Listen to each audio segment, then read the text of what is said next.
Sawadee Kap. Hello and welcome to Daily Wisdom, Walking the Path with the Buddha. Today is our Pali Canon and English study group where we study the words of the Buddha in this book series titled The Words of the Buddha, The Path to Enlightenment, Revealing the Hidden. We're in volume 10, which is titled The Buddha's Way. We're going to be studying chapters 21 through 30 today. And if this is your first time joining, I'd like to let you know how we do our program. We start with a few minutes of meditation, just probably like a 10-15 minute meditation, just to kind of prepare the mind for study and kind of clear out any residual clutter that might be there to help you retain the teachings for a longer period of time. And this allows you to then implement them into your practice. And you can do this not only prior to a class, but prior to other things that you do that are really important and impactful to your life, especially if you have your other meditations, 2 or 3 kind of anchor points where you're really meditating with a more developed practice, maybe upwards of 30 minutes per session. This is just like a little top-up meditation just to kind of help you prepare for the class. Then after the meditation, the students who are in Zoom will volunteer to read a particular chapter, and then we will discuss it. I will share teachings on that particular chapter and then open up to any questions that you guys might have. If you're joining us for the first time and you haven't read these chapters, which some of the students who join regularly actually read before class, it's okay if you haven't read these chapters because we're going to read them in class and you can study along with us. And then if you'd like to join future classes, you can download these books at buddhadailywisdom.com and you can read before and or after class. That way when you come to class, you maybe will have some questions and points of clarification that you're looking for as part of our discussion. So I'd like to welcome all of you to our class today, whether you're joining for the first time or you've been joining regularly. Welcome. Pleased that you're here, and I'd like to invite you to join us for meditation. So if you would like to take a position for meditation, typically that's the seated position, as these classes are really well suited for that. I don't usually provide too much guidance for our meditations as part of this class because people who do usually join this class are more developed in their meditation practice and don't need as much guidance. So I just do a little bit of guidance for anybody who may be joining us for the first time. So just have your lower body in your hands and arms nice and comfortable. The Buddha put his right hand over his left with his thumbs together, and then he put that in his lap. But if that's not comfortable for you, you can put your palms on your thighs or your knees. If you're in a chair, you might put your arms on the armrest of the chair. Your lower body and hands and arms should be completely relaxed, no muscles engaged whatsoever. The upper body should be erect. This keeps the mind attentive and alert during the meditation. Next, just close the eyes and start breathing in through the nose and out through the nose. Just establishing a nice, steady, consistent breath. I'm going to start with some chanting, and for those of you guys that know these chants, you're welcome to join along, and then I'll be back with just some brief guidance after the chanting.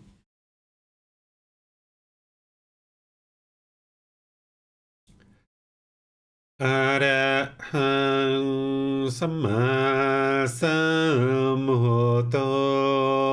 Bhagava Bhutang Bhagavanang Abhivateyami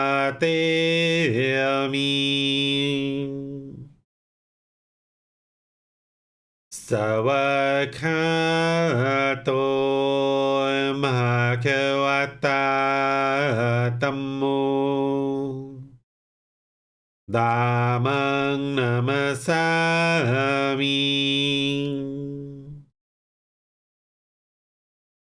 Supatipano Bhagavato Sāvaka Saṅgho Saṅghang Namami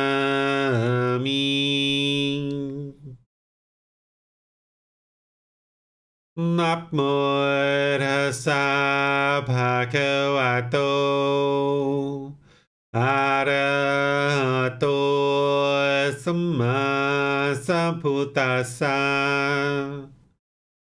นะโมตัสสะภะคะวะโตอะระหะโตสัมมาสัมพุทธัสสะนะโมตัสสะภะคะวะโตอะระหะโตสัมมาสัมพุทธัสสะอิติปิโสภะคะวะอะระหังสัมมาสัมพุทโธวิชาจารณังสัมมุโนสกขาโตโรกาวิตุอนุเตโรภูริสาดามาสติสัตตาตาวามนุสนังโหโตภะคะวะติ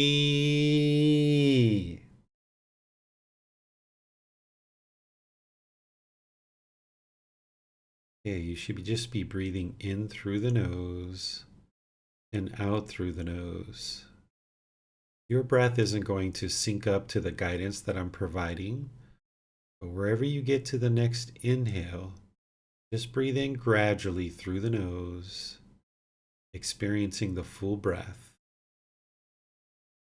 And then, whenever you get to the next exhale, just gradually exhale through the nose, experiencing the full exhale. Breathing in and out. Once the breath is established, fixate the mind on the breath, the sound of the breath, or the sensation of air moving into the nose, over the skin. The breath is the present moment. Fixate the mind on the breath. Whenever the mind moves off the breath, cut that off, let it go, and come back to the breath, the present moment. Breathing in and out.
อะระหังสัมมาสัมพุทโธมหะเขวา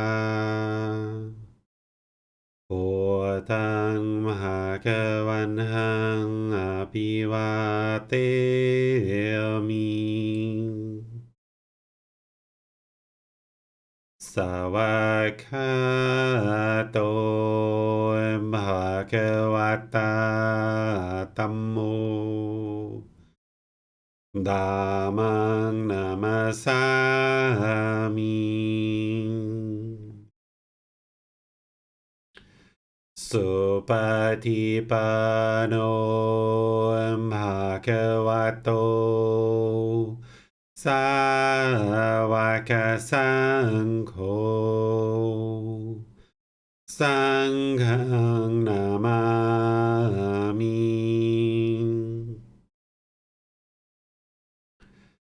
นะโมตัสสะภะคะวะโต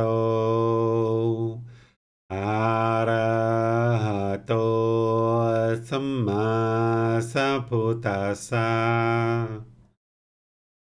นะโมตัสสะภะคะวะโตอะระหะโตสัมมาสัมพุทธัสสะนะโมตัสสะภะคะวะโตอะระหะโตสัมมาสัมพุทธัสสะอิติปิโสภะคะวะอะระหังสัมมาสัมพุทโธวิชาจารณังสัมมุโนสักขะโตโรกาวิโตอนุเตโรปุริสาธัมมาสติสัตตาตาวามนุสนังโหโตภะคะวะติ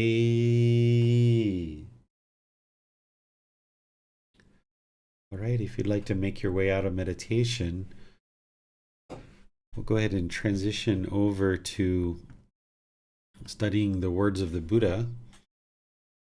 As I mentioned, we're in volume 10 of this book series, studying chapters 21 through 30 today. And we start off with students reading each chapter, and then I'll share some teachings and then open up to any questions that you guys might have on each individual chapter. I'll just turn things over to all of you. Yes, sir. I will be reading chapter 21, The Suitable Way for Attaining Nibbana, Enlightenment, Third Discourse. Monks, I will teach you the way that is suitable for attaining Nibbana, enlightenment.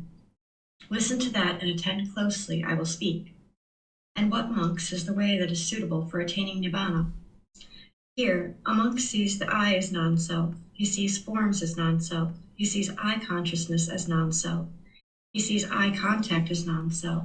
He sees as non-self whatever feeling arises with eye contact as condition, whether pleasant or painful or neither painful nor pleasant. He sees the ear as non-self. He sees sounds as non-self. He sees ear consciousness as non-self. He sees ear contact as non-self. He sees as non-self whatever feeling arises with ear contact as condition, whether pleasant or painful or neither painful nor pleasant. He sees the nose as non-self. He sees odors as non-self. He sees nose consciousness as non-self. He sees nose contact as non-self. He sees as non-self whatever feeling arises with nose contact as condition, whether pleasant or painful or neither painful nor pleasant. He sees the tongue as non-self. He sees flavors as non-self. He sees tongue consciousness as non-self. He sees tongue contact as non-self. He sees as non-self whatever feeling arises with tongue contact as condition, whether pleasant or painful or neither painful nor pleasant. He sees the body as non-self. He He sees physical objects as non-self. He sees body consciousness as non-self. He sees body contact as non-self. He sees as non-self whatever feeling arises with body contact as condition, whether pleasant or painful, or neither painful nor pleasant. He sees the mind as non-self. He sees mental objects as non-self. He sees mind consciousness as non-self. He sees mind contact as non-self. He sees as non-self whatever feeling arises with mind contact as condition, whether pleasant or painful, or neither painful nor pleasant. This, monks, is the way that is suitable for attaining Nibbana, enlightenment. All right, thank you, Miranda. So this is the third discourse, and in the previous class we studied the first and second discourse that is along these same lines.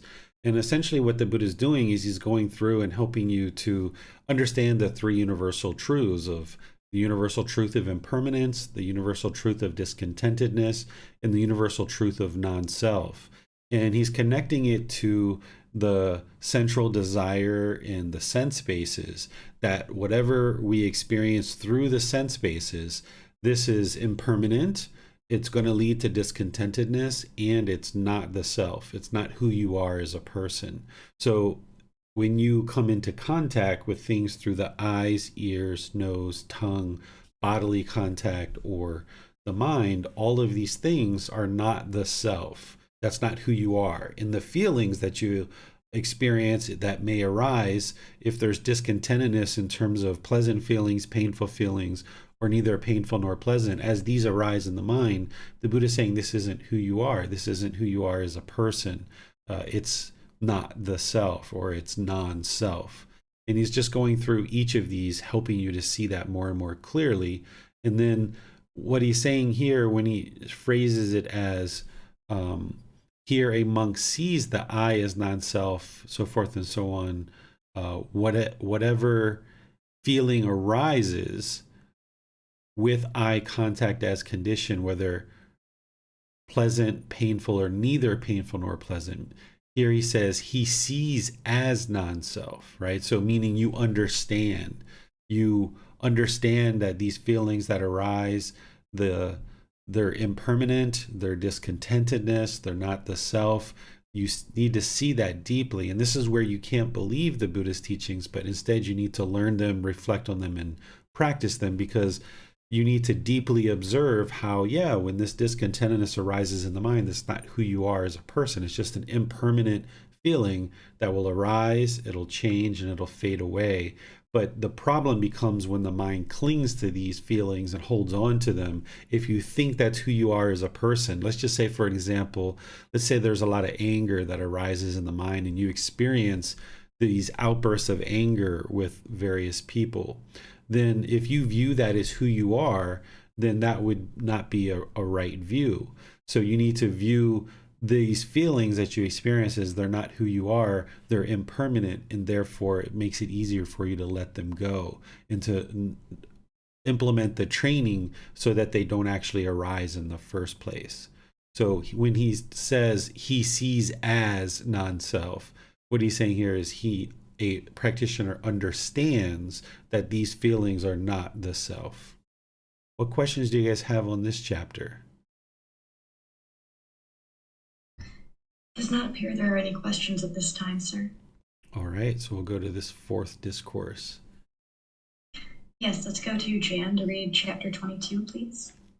Thank you, Miranda. The suitable way for attaining Nibbana, enlightenment, fourth discourse.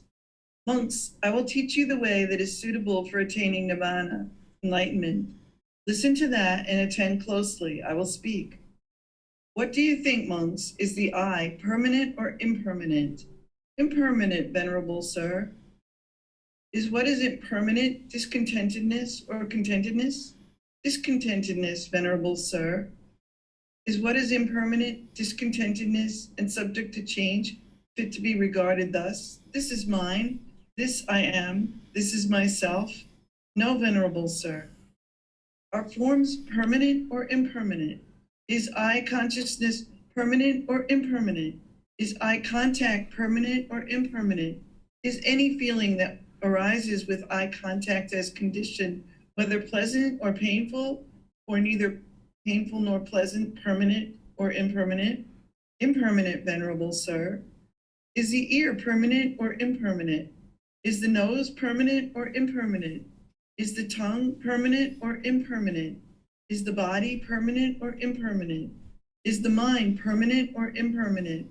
Is any feeling that arises with ear contact, nose contact, tongue contact, body contact, mind contact as condition permanent or impermanent?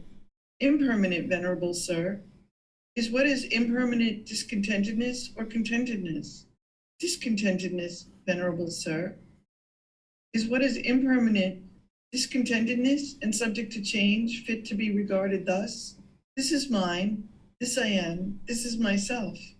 No, Venerable Sir. Seeing thus, monks, the instructed noble disciple experiences a fading away of strong feelings toward the eye, towards forms, a fading away of strong feelings towards eye consciousness, a fading away of strong feelings towards ear, toward eye contact, a fading away of strong feelings towards whatever feeling arises with eye contact as condition, whether painful or pleasant, or neither painful nor pleasant. All the below were restated as above. He experiences a fading away of strong feelings towards the ears, towards the nose, towards the tongue, towards the body, towards the mind, towards whatever feeling arises with mind contact as condition, whether pleasant or painful, or neither painful nor pleasant. Experiencing a fading away of strong feelings, he becomes free from strong feelings. Through freedom from strong feelings, his mind is liberated. When he is liberated, there comes the knowledge, it's liberated. He understands, destroyed is birth, the holy life has been lived. What had to be done has been done. There is no more for this state of existence. This, monks, is the way that is suitable for attaining Nibbana, enlightenment. All right. Thank you, Jan. So here the Buddha is combining the discourses that he shared earlier. He's combining it to help his students see that all of these sense bases are impermanent. And the more you understand that, then the mind is less likely to cling and hold on or crave through these sense bases. Even with this understanding, you can't just snap your fingers and eliminate craving from the mind, but this is kind of the preliminary learning that somebody needs to do so that then as they reflect and see the truth, then as they practice, they can start kind of getting ahead of the curve, so to speak, is that when you see things through the eyes and you're starting to observe these bodily sensations arise because of pleasant feelings, then you can cut that off and not allow it to become pleasant feelings in the mind to then affect the condition of the mind or become mental objects. And the same thing when there's painful feelings, there's going to be these bodily sensations first.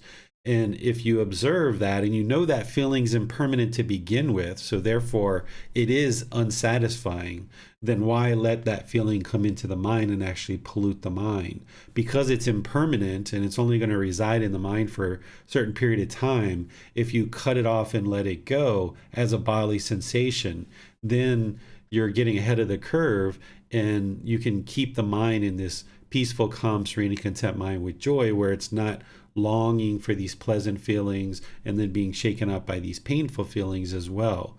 So understanding that all this contact through these sense spaces is impermanent, then you can feel more comfortable with when you observe certain pleasant feelings starting to arise to cut it off and let it go. And that's what helps you to get ahead of the curve and diminish and eliminate sensual desire so that you can then liberate the mind from basing its inner feelings on this impermanent conditions. And the Buddha talks about this with all the sense bases. And then he says something here, which he says in other places too, which I think is really important for you to understand, is that as the mind's moving to enlightenment, there's these fading away of strong feelings. And he becomes ultimately free of strong feelings. But there's this gradual diminishing of strong feelings that I talk about as the mind gets closer and closer to enlightenment. So that's where the Buddha says, okay, there's this fading away of strong feelings. That's the diminishing. But then ultimately, as you get to enlightenment, there's this freedom or becoming free of the strong feelings, meaning there's no longer these conditioned pleasant feelings, conditioned painful feelings, and neither painful nor pleasant. And then the Buddha says, okay, freedom from strong feelings, his mind is liberated, meaning it's free. It's no longer bound up in chasing after the objects of your affection and can be controlled by these craving, desire, attachments. Instead, you've eliminated all that. You've purified the mind, and it's now free from these strong feelings. That means the mind is enlightened. When the mind is liberated, or the mind is enlightened, in other words, he says, there comes the knowledge. It is liberated, or it's liberated, meaning the individual who's put in all this time, effort, energy, and resources to train the mind and get to enlightenment, their mind is now liberated.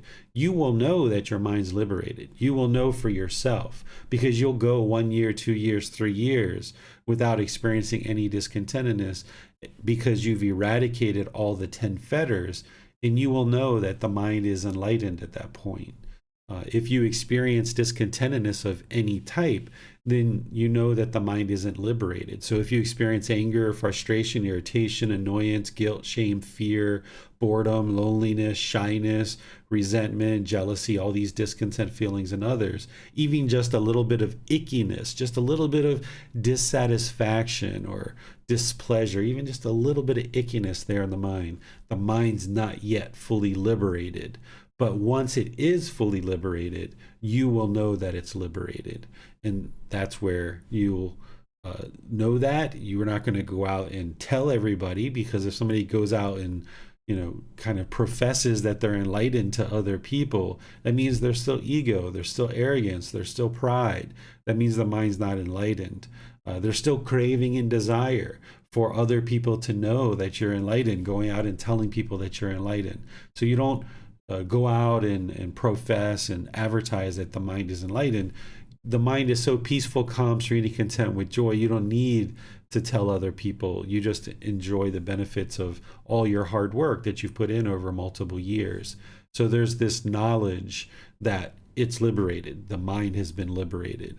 And then you also will understand at that point that there's no more birth, that there isn't going to be any more rebirth. So you've eliminated that misery, that despair, that grief in this life, and there's no longer going to be rebirth for this to occur all over again. So if you've done all this hard work to get to that point, then you can be confident that, all right, it's done. What had to be done has been done. The holy life has been lived, as the Buddha says here. There's no more for this state of existence. And that's the actual goal, is to no longer exist in the cycle of rebirth. Once an individual attains enlightenment and dies, the Buddha left this as an undeclared teaching.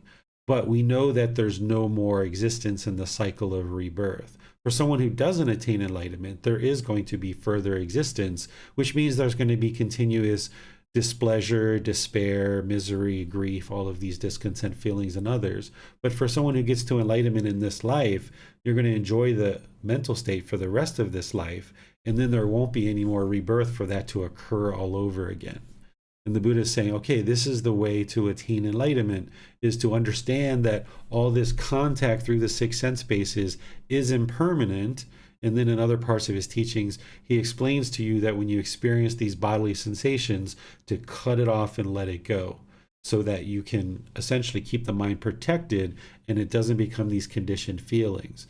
As you do that over time, you will eliminate all craving, desire, attachment, and you won't even experience the arising of bodily sensations, that the same things can occur that once used to create discontentedness in the mind, but because you've eliminated the condition of craving, desire, attachment, that's no longer there, then you will no longer experience discontentedness. If you're experiencing discontentedness, then there's still craving in the mind that hasn't yet been eliminated. But once that's been eliminated, then the mind will just be permanently peaceful, calm, serene, and content with joy. What questions do you guys have on this chapter? Jan has her hand raised, sir. Let's go to her. Thank you, Miranda. Thank you, Teacher David. I found this very pertinent and kind of helpful when I came back from my business trip and arrived at home. There were little twinges because things that we had discussed would get done hadn't been done. And so it was more of a kind of, I think, a physical sensation than any feeling, just a little twinge of, oh, that didn't get done. Okay. And it was kind of easy to cut that off. But I still feel like I need to interrogate, where did that come from? Obviously I wanted certain things, I had expectations, I wanted certain things to have been done that weren't done. And so I just want to check that's wise decision to interrogate that. Yeah, so that's the cravings, right? That's the desire, that's the wants, the expectations that when you left, you had certain conversations that things would get done at home. And then when you left, you expected for that to happen. You had a certain want, a certain craving.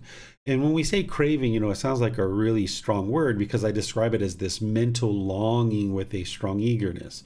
But there's this spectrum of, craving, desire, attachments that are like at 10, and then there's these lighter ones that are maybe like a 1 or even maybe like a 0.5, and that's where when you came home you just felt this little twinge. It wasn't such a significant craving that you went berserk and you went into rage or anger about it, but you felt that little twinge. So there was kind of this lighter degree of craving. The more intense the craving is, the more intense the discontentedness is going to be. So when we talk about this fading away of strong feelings, that the Buddha is using those words here, and I describe it as this diminishing of discontentedness, that's because as you're actively working to diminish craving, desire, attachment, and no longer are these craving, desire, attachments a 10, but they're less, you'll experience less discontentedness. It'll be easier to cut it off and let it go because the mind is getting closer and closer to enlightenment. But then there's other cravings that may be in the mind now that are more significant. Like, let's just say, obviously this didn't happen. It would be unfortunate if it did. But let's say you came home and you found your husband, dead in the living room when you walked in from being away. Now that is probably a stronger craving, desire, attachment that you're holding on to your husband. That wouldn't have been just a twinge. That would have been something a lot stronger. But what you're working to do is get to the point where you don't have any of those strong craving, desire, attachments. And even if you did walk in and see a family member that is passed out on the floor or dead on the floor, that you could then just start making wise decisions. It wouldn't shake up your mind. And this is where the mind is liberated from the various impermanence that we experience. So you experienced some impermanence coming home. Your mind was craving permanence and it didn't get what it wanted, so it felt that little twinge. But you would like to now eliminate that, which you've done, it sounds like, when you came home and you're like, all right, well, it didn't get done, no big deal. But then on all these different areas where you observe that the mind is experiencing discontentedness, you would like to eliminate those cravings. And where you can get ahead of the curve, knowing that those cravings exist, like maybe an attachment in a relationship, there's methods that we use to eliminate the craving, desire, attachments that we have in relationships. I've shared some of those with you in our personal discussions, but that's what you ultimately would like to get to, and where the mind's going to actually be liberated is when there's no more craving, desire, attachments whatsoever. So it sounds like you did exactly what you should do, which is you were observant of the mind. You saw those little twinges. When they came up, you cut them off and let them go and just moved on.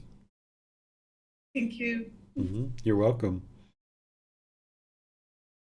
To double check the understanding of this, sir, as a practitioner realizes non-self, it becomes easier for them to become detached or distance, to end this craving and aversion, because they're seeing all of these things as non-self.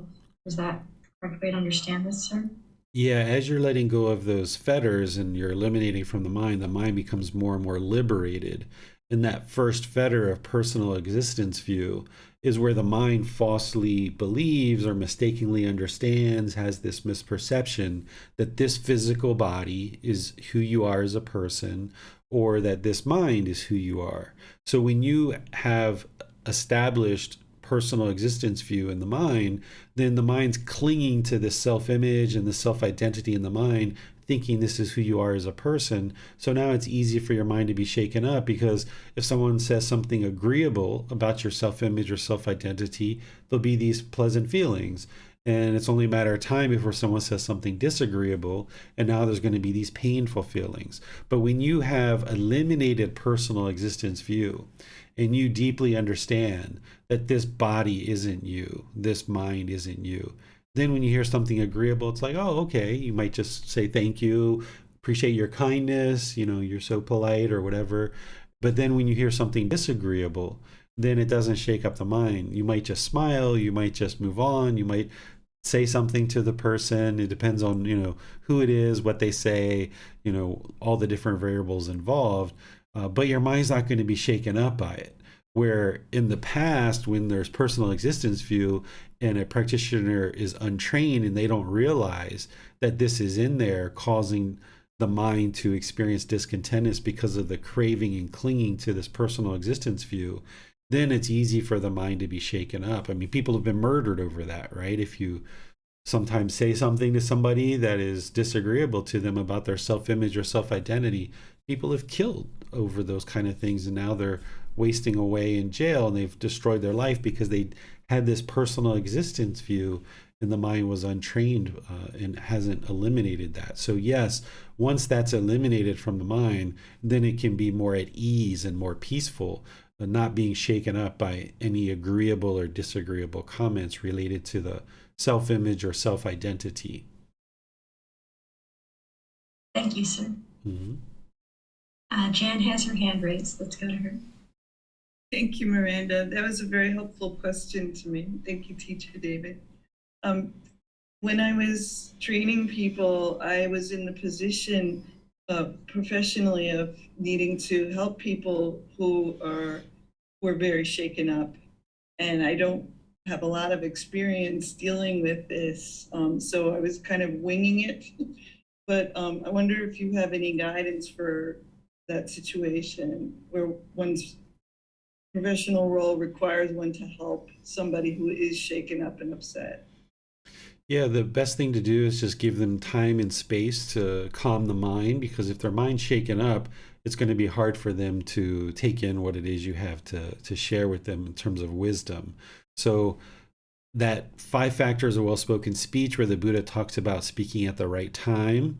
Of course, that's ensuring that we're not interrupting people. That's ensuring that our mind isn't discontent when we actually are speaking. But then there's another aspect to this, that ensuring that the people you're speaking to, that their mind isn't shaken up. So if you observe that people's minds are shaken up, it's the wrong time to speak about any particular thing.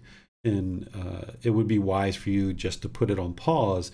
And when you are eliminating craving, desire, attachment, you don't have a craving to discuss something, it's very easy for you to not talk about something. Even though there's something that comes up in your mind, you would like to share this with somebody, you know that it's important for them, but you observe that their mind isn't ready for it. If you don't have craving, you can easily pull that back and decide now's not the right time to discuss it, and then just discuss it another time. So that would be the best thing to do, is ensure that you're speaking at the right time when somebody's mind is shaken up. You can't control their mind, you can't give them contentedness, you can't give them peacefulness, but you can make decisions to give them space and give them time to settle their mind. And that can be really helpful for you to be effective in helping this person with whatever other wisdom that it is that you're looking to share with them. Thank you. That helped me. I think that was mostly what happened with one individual in particular. She kept thanking me and telling me what an angel I was, which, is, I guess, a sign that she felt that things went well. Mm-hmm. So thank you. That's helpful. Yeah, you're welcome. And this is a good example too. Like, I talk about this self-image and self-identity with personal existence view. In a situation like that, where somebody's complimenting you and giving you such glowing, comment like, oh, you're such an angel, you've helped me tremendously, all of this, really positive compliments, that's where you need to just maintain that middle way. And even though this person's being very gracious, very polite, very kind, you may even appreciate that they're giving you this feedback so that you know that you're on the right path in terms of your job and your performance and the way you're helping somebody. you can maintain that middle and say thank you, appreciate your kindness, appreciate your feedback or whatever it is you're going to say, but don't allow the mind to take these pleasant feelings and get these pleasant feelings, because this person might be saying that, but you might, go to the bathroom and run into another student that's like, your lectures are so horrible. How did you ever get this position? I can't even understand a word that you're saying. Your shirt is too colorful for me. It's bothering my mind, whatever it is, that they might be saying. So that's why when you hear those positive, overwhelming compliments, you don't allow the mind to grab onto that and arise these pleasant feelings. And wherever you see potential of pleasant feelings arising, with the bodily sensations, you cut that off and let it go, so that then you can maintain the middle way. And you just know that, hey, I'm doing the best that I can do. I'm applying my effort and energy and resources here to help these people. And if this person's having a positive experience, wonderful. I'm pleased that they're having that experience. If this person is having a negative experience and isn't getting the help that they need, I'm willing to listen to that, and I'm willing to see if there's anything that I can improve. But at the end of the day, you're going to do the way that the way that you function. If you're teaching 100 people, it's impossible for all 100 people to walk away from there thinking that you're an excellent teacher, the best lecturer they've ever had, because of impermanence. There's going to be a certain percentage of people that think that you're absolutely outstanding and the best instructor they've ever encountered, and there's going to be people that walk away with just the opposite view too. And that's where, by understanding impermanence and that your goal isn't to get every single person in here to think that you're so great, your mind can be at ease. Because if we have this personal existence view and we want everybody to view us as the best teacher that's ever walked the face of the earth, then when you go into this group of 100 people, then with this craving is going to motivate unskillful conduct, and we're going to function in ways that aren't necessarily beneficial. Whereas if we understand that, hey, I can deliver the wisdom that I can deliver, I'm going to share that, and the people who benefit from that, outstanding. The people who feel like it's not helpful, then okay, I understand that, because that's the universal truth of impermanence. Without the understanding of the universal truth of impermanence, we might enter into an environment like that, putting pressure on ourselves to be the very best teacher to all 100 people, and now it motivates this unskillful conduct. So when we understand that there's going to be people who absolutely adore us and think we're the most wonderful person who's ever walked the face of the earth, and there's going to be people who think just the opposite, and that's where you can just reside peaceful and content, because you know that that's part of the universal truth of impermanence, that you can't be the very best teacher for every single person. May I ask one follow-up question? I think my reaction to hearing comments that, as this lady made, is, oh, that's not true. I don't want to denigrate myself either, but I'm trying to just find an even keel reaction. Would that be right? Yeah, that's the conceit that's in there, because remember, conceit, you're either going to put yourself above people or below people. So when you hear those positive compliments and you think, oh, that's not true, then this is the mind's ego wanting to put yourself below other people. And this is just as damaging as putting yourself above other people. So when you hear those words, you should understand it that that's their opinion. So it sounds like you don't have that opinion of yourself, which isn't helpful, right? You should have confidence, but without arrogance. And you can be confident to walk into a classroom and share your wisdom, or into a seminar and share your wisdom, not with arrogance, but also not with this diminishing negative view of yourself either. Because if you're up there talking with this diminished negative view of yourself, that's going to come across in your intentions, your speech, and your actions. So you would like to maintain this middle way where there's confidence, and you're able to walk in without arrogance, without degrading yourself, with this confidence, deliver the wisdom that you're going to deliver, and know that there's a certain portion of that population that's going to absolutely adore what you say and think you're the best ever, and they're going to tell you that. And then there's other people who don't feel that way about you, and they may tell you that too. But if you know that you're delivering what you can deliver, and your goal isn't to please every single person in that audience. That can't be your goal because it's impossible. Your goal is to impart wisdom and share what it is that you have to share.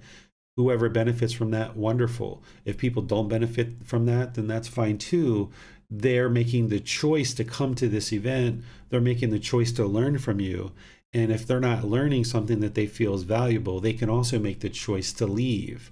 Your job isn't to please every last person who's sitting in a chair. Your goal is to share this wisdom that you have with confidence, without degrading yourself and without having arrogance, and then just be content with however many people benefited from what you shared, because obviously people invited you to have this position of sharing this wisdom for a reason, because they had confidence in you. But you need to have confidence in yourself, that when people share words of compliments with you, rather than thinking, oh, that's not true, and pushing it away, maybe just thank them and share appreciation for their kind words would be a better way to handle it, because that's their opinion and they think that you're an outstanding teacher in that situation. And it's not going to help your mind to degrade and diminish the work that you're doing. Thank you, Teacher David. You're welcome. Thank you, sir. On Facebook, Amina asks, can you describe the difference between non-self versus indifference? So indifference to me is like not caring, right? Like there's this craving, desire, attachment where you're holding on to something really tight. And then there's this indifference where the mind's kind of complacent or lackluster. So understanding that there is no self, meaning that this physical body and mind isn't who you are as a person, is helping the mind to reside peaceful and content when you hear agreeable or disagreeable comments. But this physical body is something that you're inhabiting right now in terms of the mind and body is coming together. So you still have to bathe, you still have to brush your teeth, you still have to eat food. Some people might decide to exercise and do other things. So we still need to do these kind of things in order to care for this physical body. But as we're doing that, we need to understand that this isn't who we are. So if we were craving, desiring, attached, thinking this physical body is who we are, let's just say somebody was obsessed with that. Maybe they took 4, 5, 6, 8 showers a day, scrubbing obsessively of this physical body because they want to appear a certain way to people. But then also if people were indifferent and they didn't take shower or they didn't clean their body for multiple days at a time, then this would be problematic for them as well. They're going to end up with sores and infections and all these different things, growing on the physical body, funguses and viruses and things like this. So that middle way is understanding that, okay, this physical body isn't who I am, but I still need to care for it and ensure that it's healthy, because that's going to allow me to live this life more peacefully. So if you're indifferent about the physical body, then you wouldn't maintain it. Or if you were indifferent about the mind, you wouldn't apply effort and energy to train it. So the middle way is just understanding that, okay, this is the situation, is that there is a physical body, there is a mind, it's come together for this life. I need this now in order to train the mind. This is absolutely outstanding existence in the human world that I can now train the mind to get to enlightenment. So let me just take care of this physical body and mind and work my way as close to enlightenment as possible during this lifetime. That would be ensuring that you're not indifferent and you're not craving, but you understand non-self, that this body and mind isn't who you are as a person. Thank you, sir. It does not appear we have any more questions at this time. All right, so let's move on to chapter 23. Disassociation will lead to your welfare and peacefulness. Monks, whatever is not yours, disassociate with it. When you have disassociated with it, that will lead to your welfare and peacefulness. And what is it, monks, that is not yours? The eye is not yours. Disassociate with it. When you have disassociated with it, that will lead to your welfare and peacefulness. In the case of the ear, the nose, the tongue, the body, and the mind, the discourses are similar to that of the eye. Suppose, monks, people were to carry off the grass, sticks, branches, and foliage in this Jada's grove, or to burn them, or to do with them as they wish. Would you think people are carrying us off, or burning us, or doing with us as they wish? No, venerable sir. For what reason? Because, venerable sir, that is neither ourself nor what belongs to ourself. So too, monks, the eye, the ear, the nose, the tongue, the body, the mind is not yours. Disassociate with it. When you have disassociated with it, that will lead to your welfare, peacefulness. Right. Thank you, Miranda. So here, the Buddha is talking about Jeta's Grove. This is a place where the Buddha used to teach quite a bit. And there was a large collection of ordained practitioners in this area, and they resided there quite a bit. It was actually a temple that was built and donated to the Buddha. And they essentially, it became their home, even though they were homeless and it wasn't theirs, it didn't belong to them. This was essentially where they spent a lot of time. So even though a ordained practitioner knows that this temple doesn't belong to them, there's a tendency for the mind to kind of associate with this is mine, right? This is, even if an ordained practitioner is living at a certain temple, they have a certain room that they keep their stuff in and they kind of retire to. That's where they sleep or what have you. And there's a tendency for the mind to grab onto it. Some monks will move around and travel around and go different places, and this helps them to not cling or hold on to any one particular thing. But here, even during the lifetime of the Buddha, there's the potential for people's minds that he was teaching to grab onto this place called Jeta's Grove and thinking that this is theirs and this belongs to them. So he's using this as a way to show them, like, hey, this doesn't belong to us. This isn't who we are as a person. This is not ourself, so to speak, because this is a place that there's a tendency for those people who are learning and not yet enlightened to actually be attached to this particular monastery.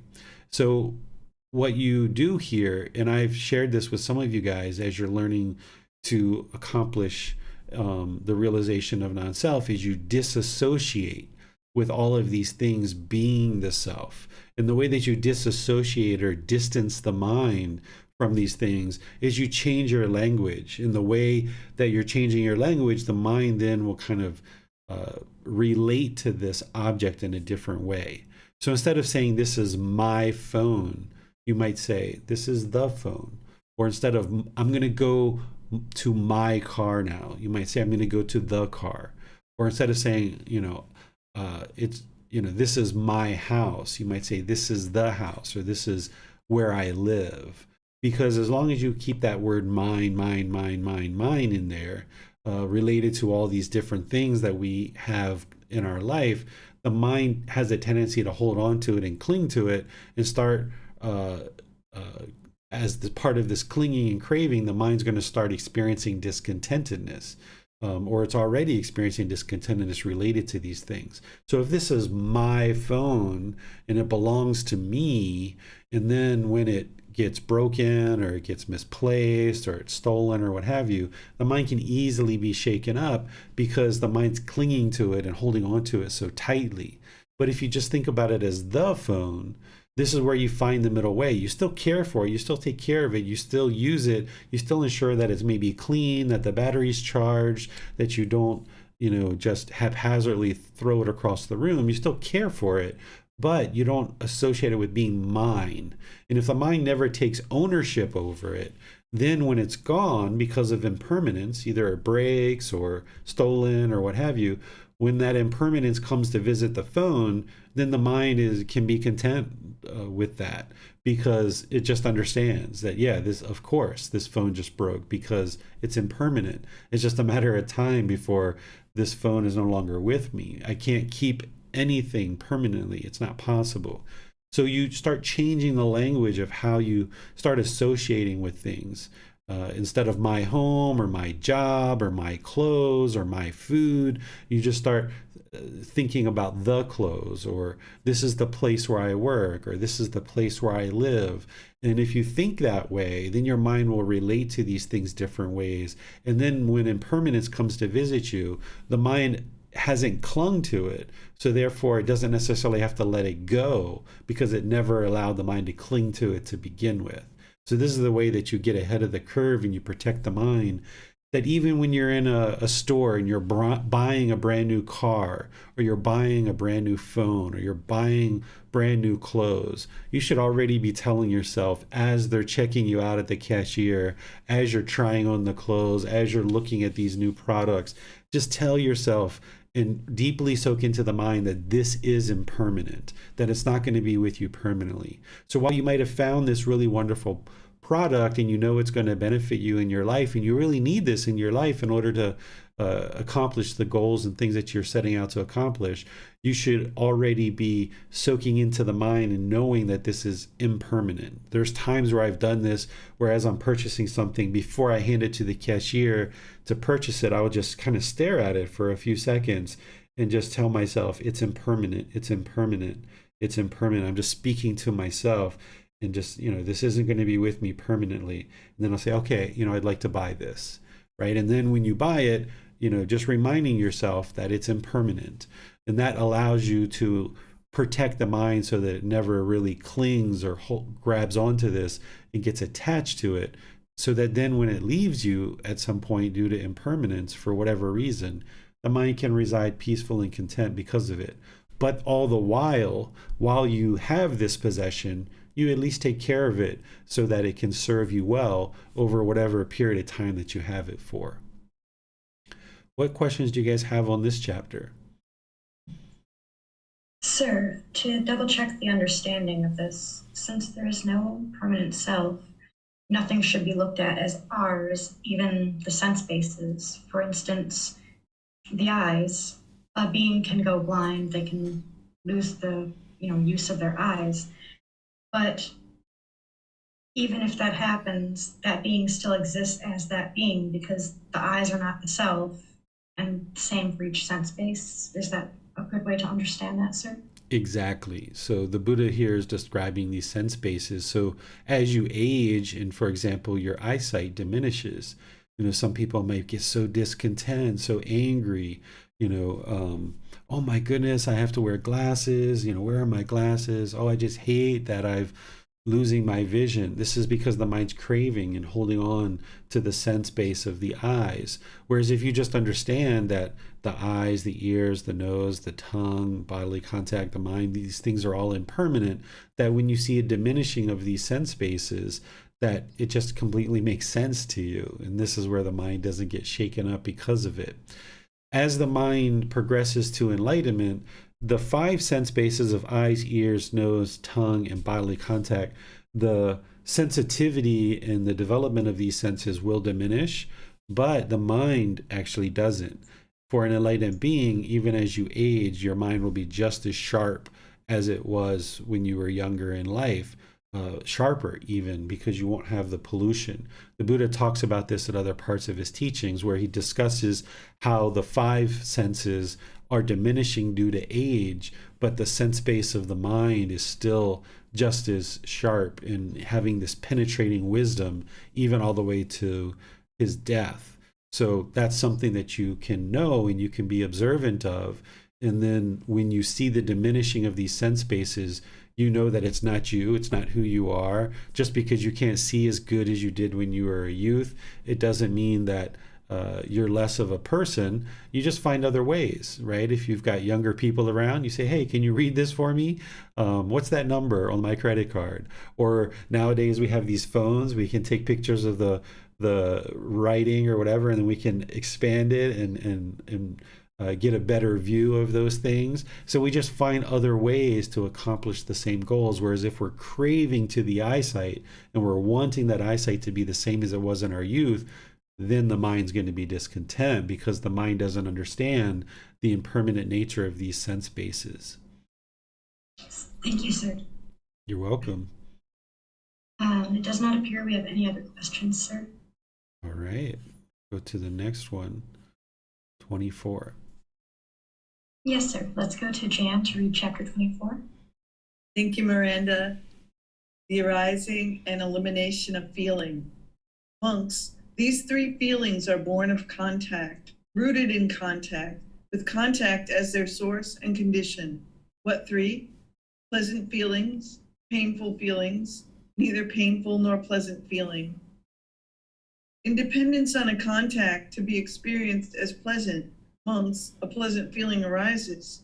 With the elimination of that contact to be experienced as pleasant, the corresponding feeling, the pleasant feeling that arose in dependence on that contact to be experienced as pleasant, is eliminated and subsides. In case of painful feeling, neither painful nor pleasant feeling, similar discourses were spoken by the perfectly enlightened one. Monks, just as heat is generated and fire is produced from the conjunction and friction of two fire sticks, but when the sticks are separated and laid aside, the resulting heat is eliminated and subsides. So too, these three feelings are born of contact, rooted in contact, with contact as their source and condition. In dependence on the appropriate contacts, the corresponding feelings arise.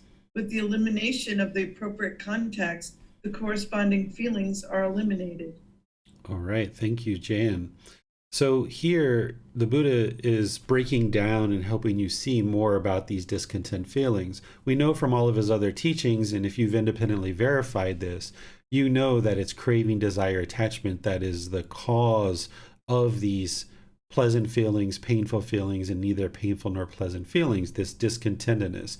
It's craving, desire, attachment that is the cause of that. But with craving, desire, attachment existing in the mind, there needs to be contact through the six sense bases in order for these feelings to arise. So the Buddha is helping you see that yes, there is craving, desire, attachment that causes these feelings, but there also needs to be this contact as condition for these feelings to arise. And where you use this information to your benefit is that wherever you see that discontentedness is arising, that you know that there's craving, desire, attachment there, yes, from other teachings, and you address that. But also, if you're noticing discontentedness arising, you know that contact is one of the conditions that are causing that. So you can actually eliminate contact, and this will eliminate the arising of this feeling. So let's just use Jan's example, since she was nice enough to offer an example at the beginning of class, that say she went into this training environment, she had all these 100 students, and then she delivers her first lecture, and after her first lecture, maybe 2 or 3 students came to her and started complaining about her lecture and saying that there was something wrong with it for some reason. Well, if she noticed that these painful feelings, this frustration or anger is arising, she might just say to them, excuse me one moment, I need to use the restroom. Let me go use the restroom and I'll come back and we can finish our conversation. By breaking contact, that allows the mind to now go away. Maybe you don't even have to use the bathroom. You're just going to go in there, wash your hands or whatever. This allows your mind to maintain its composure or regain its composure, so that now you can go back into the situation with a calm mind and level mind and say, okay, you guys had some feedback on my lecture. Sure, let's discuss that. I'd like to hear what it is you guys had to say. And now with this regained composure, because you've let go of the painful feelings that were starting to arise, you can now have a professional conversation where you listen to the feedback. And this can be really helpful for you if you understand that it's contact as condition with the craving, desire, attachment that's arising these pleasant feelings, painful feelings, are neither painful nor pleasant. And same thing if we were in a conversation with a life partner or with a child or any professional contacts or even a neighbor. If we're observing these discontent feelings arising, one of the quick, easy ways to diminish that is to eliminate contact. And you probably don't want to just walk away and kind of ignore them or be disrespectful by just walking away. You might say to them, oh, I left something in the house. Let me go get that, and then I'll come back and we can finish our conversation. And you might just be going to get your keys, or you might just be going to get a potato chip or something, right? You don't have to say something specific. You don't have to lie. You're not interested in lying to the person. You just say, oh, I left something in the house. Let me go get that, and I'll be back and we can discuss this. Because if you're feeling the discontentedness arising and you stay in that situation, then you're just allowing this contact and this craving in the mind to continue to arise painful feelings, for example. And if you don't have control of the mind, it can be really hard for you to cut that off and let it go. So because you know the goal is to cut off and let go any discontentedness, and you're observant of the mind and you can see those bodily sensations, now with this information of contact, you can just break contact, walk away. That'll allow you to more easily let go of that feeling as a bodily sensation. And now when you come back 3 minutes later or 5 minutes later, the mind is in a better condition to be able to now have this conversation. And this can be really helpful for you. Or maybe even you need to go away for longer than a few minutes. Maybe you need to let your neighbor know, like, oh, this isn't the best time for the conversation. Let me get back with you in a couple of days and we can discuss this later, right? And that's better than staying in the conversation, getting angry, allowing that to come through your intention, speech, and actions. Now you damage a relationship with somebody who lives right next to you. So you can gain composure and gain discipline and control of the mind in this way. And then as you do this over a certain period of time in certain situations, eventually when you get rid of the craving, desire, attachment that is arising this discontentedness, then you won't have to break contact. Because when there's no craving, desire, attachment in the mind, then even when there's contact, there won't be the arising of discontentedness. It's the craving, desire, attachment with this contact that is arising the discontentedness. So you might need to break contact, go work on eliminating the craving, and then you can have contact again when the craving is diminished or eliminated. And this is kind of this transitionary period that the mind is in as you're working to eliminate craving, desire, attachment and get more discipline of the mind. And then eventually you get to the point where these craving, desire, attachments aren't in the mind. So then you won't have any arising. And even though somebody's being hateful or vindictive, or maybe in the example that I gave about Jan, maybe these students are being disrespectful, maybe they have real concerns about how the lecture was going, maybe they couldn't see the projection screen or what have you.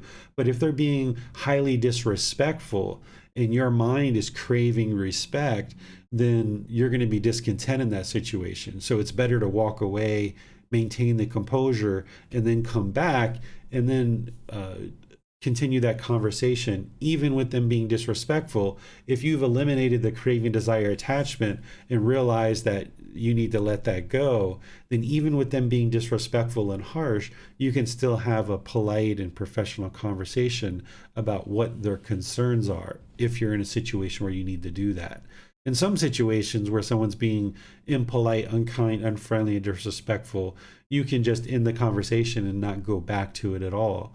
But in a professional environment like what we're describing as this example, you may actually need to have that conversation, and doing that without craving, desire, attachment can be helpful. So breaking contact for a period of time, eliminating the craving, desire, attachment allows you to maintain your composure and now have a more professional conversation, which will produce better results for you than if you allow the mind to be angered in that situation. What questions do you guys have on this? It does not appear there are any questions at this time, sir. All right, so we'll move to the next chapter, which is chapter 25. The way to purity. Excuse me. The way to purity. Of ways, the eightfold is the best, and of true things, the stage is four. Freedom from strong feelings is the best of things. Of humans, best is he who sees. This is the very way. There is none else for seeing purity. Herein do you a faring go, the way to baffle Mara this. Herein, when you have faring gone, as end you'll come to make of ill, shown surely was the way by me, who ease from darts had come to know. 'Tis you the dedicated must work, the men so gone but show the way, who in their reflection, as they fare, from Mara's bonds find liberty. Transient is all men think and do, when this by wisdom is discerned. Then does one turn away from ill, this is the way to purity. Painful is all men think and do, when this by wisdom is discerned. then does one turn away from ill. This is the way to purity. Without the self, men think and do. When this by wisdom is discerned, when then does one turn away from ill. This is the way to purity. All right, thank you, Miranda. So this chapter is from the Dhammapada. Here you can see that by the reference of DHP. And the Dhammapada is officially part of the Pali Canon, but the Dhammapada is very different than other things that we see in the Pali Canon. There's the sutras or the discourses of the teachings of the Buddha. This is what he actually spoke in his actual teachings. And then there's the Dhammapada, and there's other parts too, which are very different. The Dhammapada was written about 1,000 years after the death of the Buddha, and this is scholars who were looking at his teachings in the discourses, and they interpreted his discourses, and they basically tried to summarize them in verse form and almost put them in this kind of poetic verse. So some people consider the Dhammapada the spoken words of the Buddha. But if you look at the Dhammapada and you understand its history and who wrote it, that it was written by scholars who were trying to summarize his teachings in verse form. They're not the actual words of the Buddha, but they show up in the Pali Canon because some people associate them that way. One of the things that you may or may not know about the scholarly community is they tend to be very interested in the historical impact of things, and they kind of look at the historical significance of various things like teachings of the Buddha. They're not typically practitioners. They're more kind of like studying from afar. And in order to really understand the Buddhist teachings, you need to be a practitioner. This is where you actually cultivate the deep wisdom. So what we've got here is we've got an interpretation and a summary from people who weren't actually practicing the teachings of the Buddha. There's some of these teachings from the Dhammapada that are like right on. They really explain some things, and it's like, oh wow, I can see how this really relates to the teachings of the Buddha. But there's other teachings from the Dhammapada that are really far from what the Buddha actually taught. Here, we've got this kind of like almost poetic kind of representation of some of his teachings.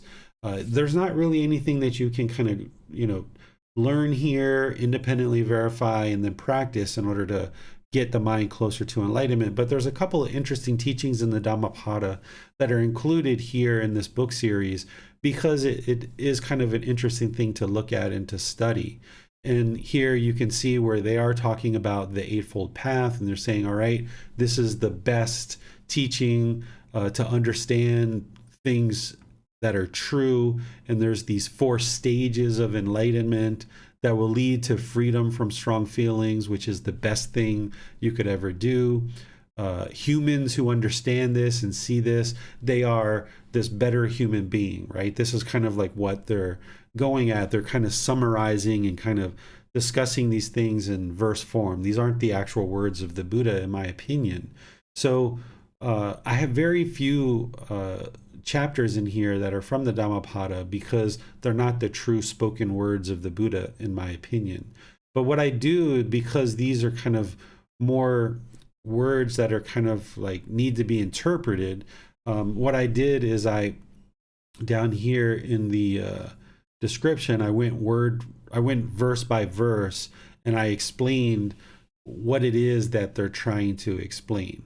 So as you guys have gotten familiar with how the Buddha speaks and how clear he is when he speaks, when you see these teachings like this that are in verse form and that are very poetic, you can know that these aren't the Buddha's words because he doesn't teach this way. He teaches very clearly, very directly, very concisely, very precise in the way that he words things. But this is other people looking at his teachings and trying to summarize them in verse form. So what I'll do is, if you guys have read this, because it goes through and I explain each individual verse. If you guys have read this and you have questions, I'll just open up to any questions that you have. I also, in this chapter, explain why I don't really dive into the Dhammapada. This explanation here explains what I just explained about the scholarly community and how they're not really dedicated practitioners typically. So there's only so much that you can gain from some of these teachings from the Dhammapada. What I encourage students to do is to really focus on the suttas. That's the true discourses, the true spoken words of the Buddha. That's what you can learn, you can reflect, independently verify, you can practice, and see the condition of the mind improving. These are just kind of unique, interesting ways to think about the teachings, and I've shared with you line by line what they're trying to explain here. So I'll just open up to any questions that you guys may or may not have about this chapter. It does not appear there are any questions at this time, sir. All right. So feel free to read that, and you can see what each individual verse is for. And then we'll go to chapter 26. Yes, sir. Let's go to Jan to read chapter 26, please. Thank you, Miranda. The Noble Eightfold Path, the way of practice leading to the elimination of discontentedness. And what, monks, is the noble truth of the way of practice leading to the elimination of discontentedness? It is just this Noble Eightfold Path, namely, right view, right intention, right speech, right action, right livelihood, right effort, right mindfulness, right concentration. And what, monks, is right view? It is, monks, the wisdom of discontentedness, the wisdom of the cause of discontentedness, the wisdom of the elimination of discontentedness, and the wisdom of the way of practice leading to the elimination of discontentedness. This is called right view. And what, monks, is right intention? The intention of renunciation, the intention of non-ill will, the intention of harmlessness. This, monks, is called right intention. And what, monks, is right speech? Refraining from lying, refraining from slander, refraining from harsh speech, refraining from frivolous speech. This is called right speech. And what, monks, is right action? Refraining from taking life, refraining from taking what is not given, refraining from sexual misconduct. This is called right action. And what, monks, is right livelihood? Here, monks, the noble disciple, having given up wrong livelihood, keeps himself by right livelihood. And what, monks, is right effort? Here, monks, a monk rouses his will, makes an effort, stirs up energy, exerts his mind, and strives to prevent the arising of unarisen, evil, unwholesome mental states.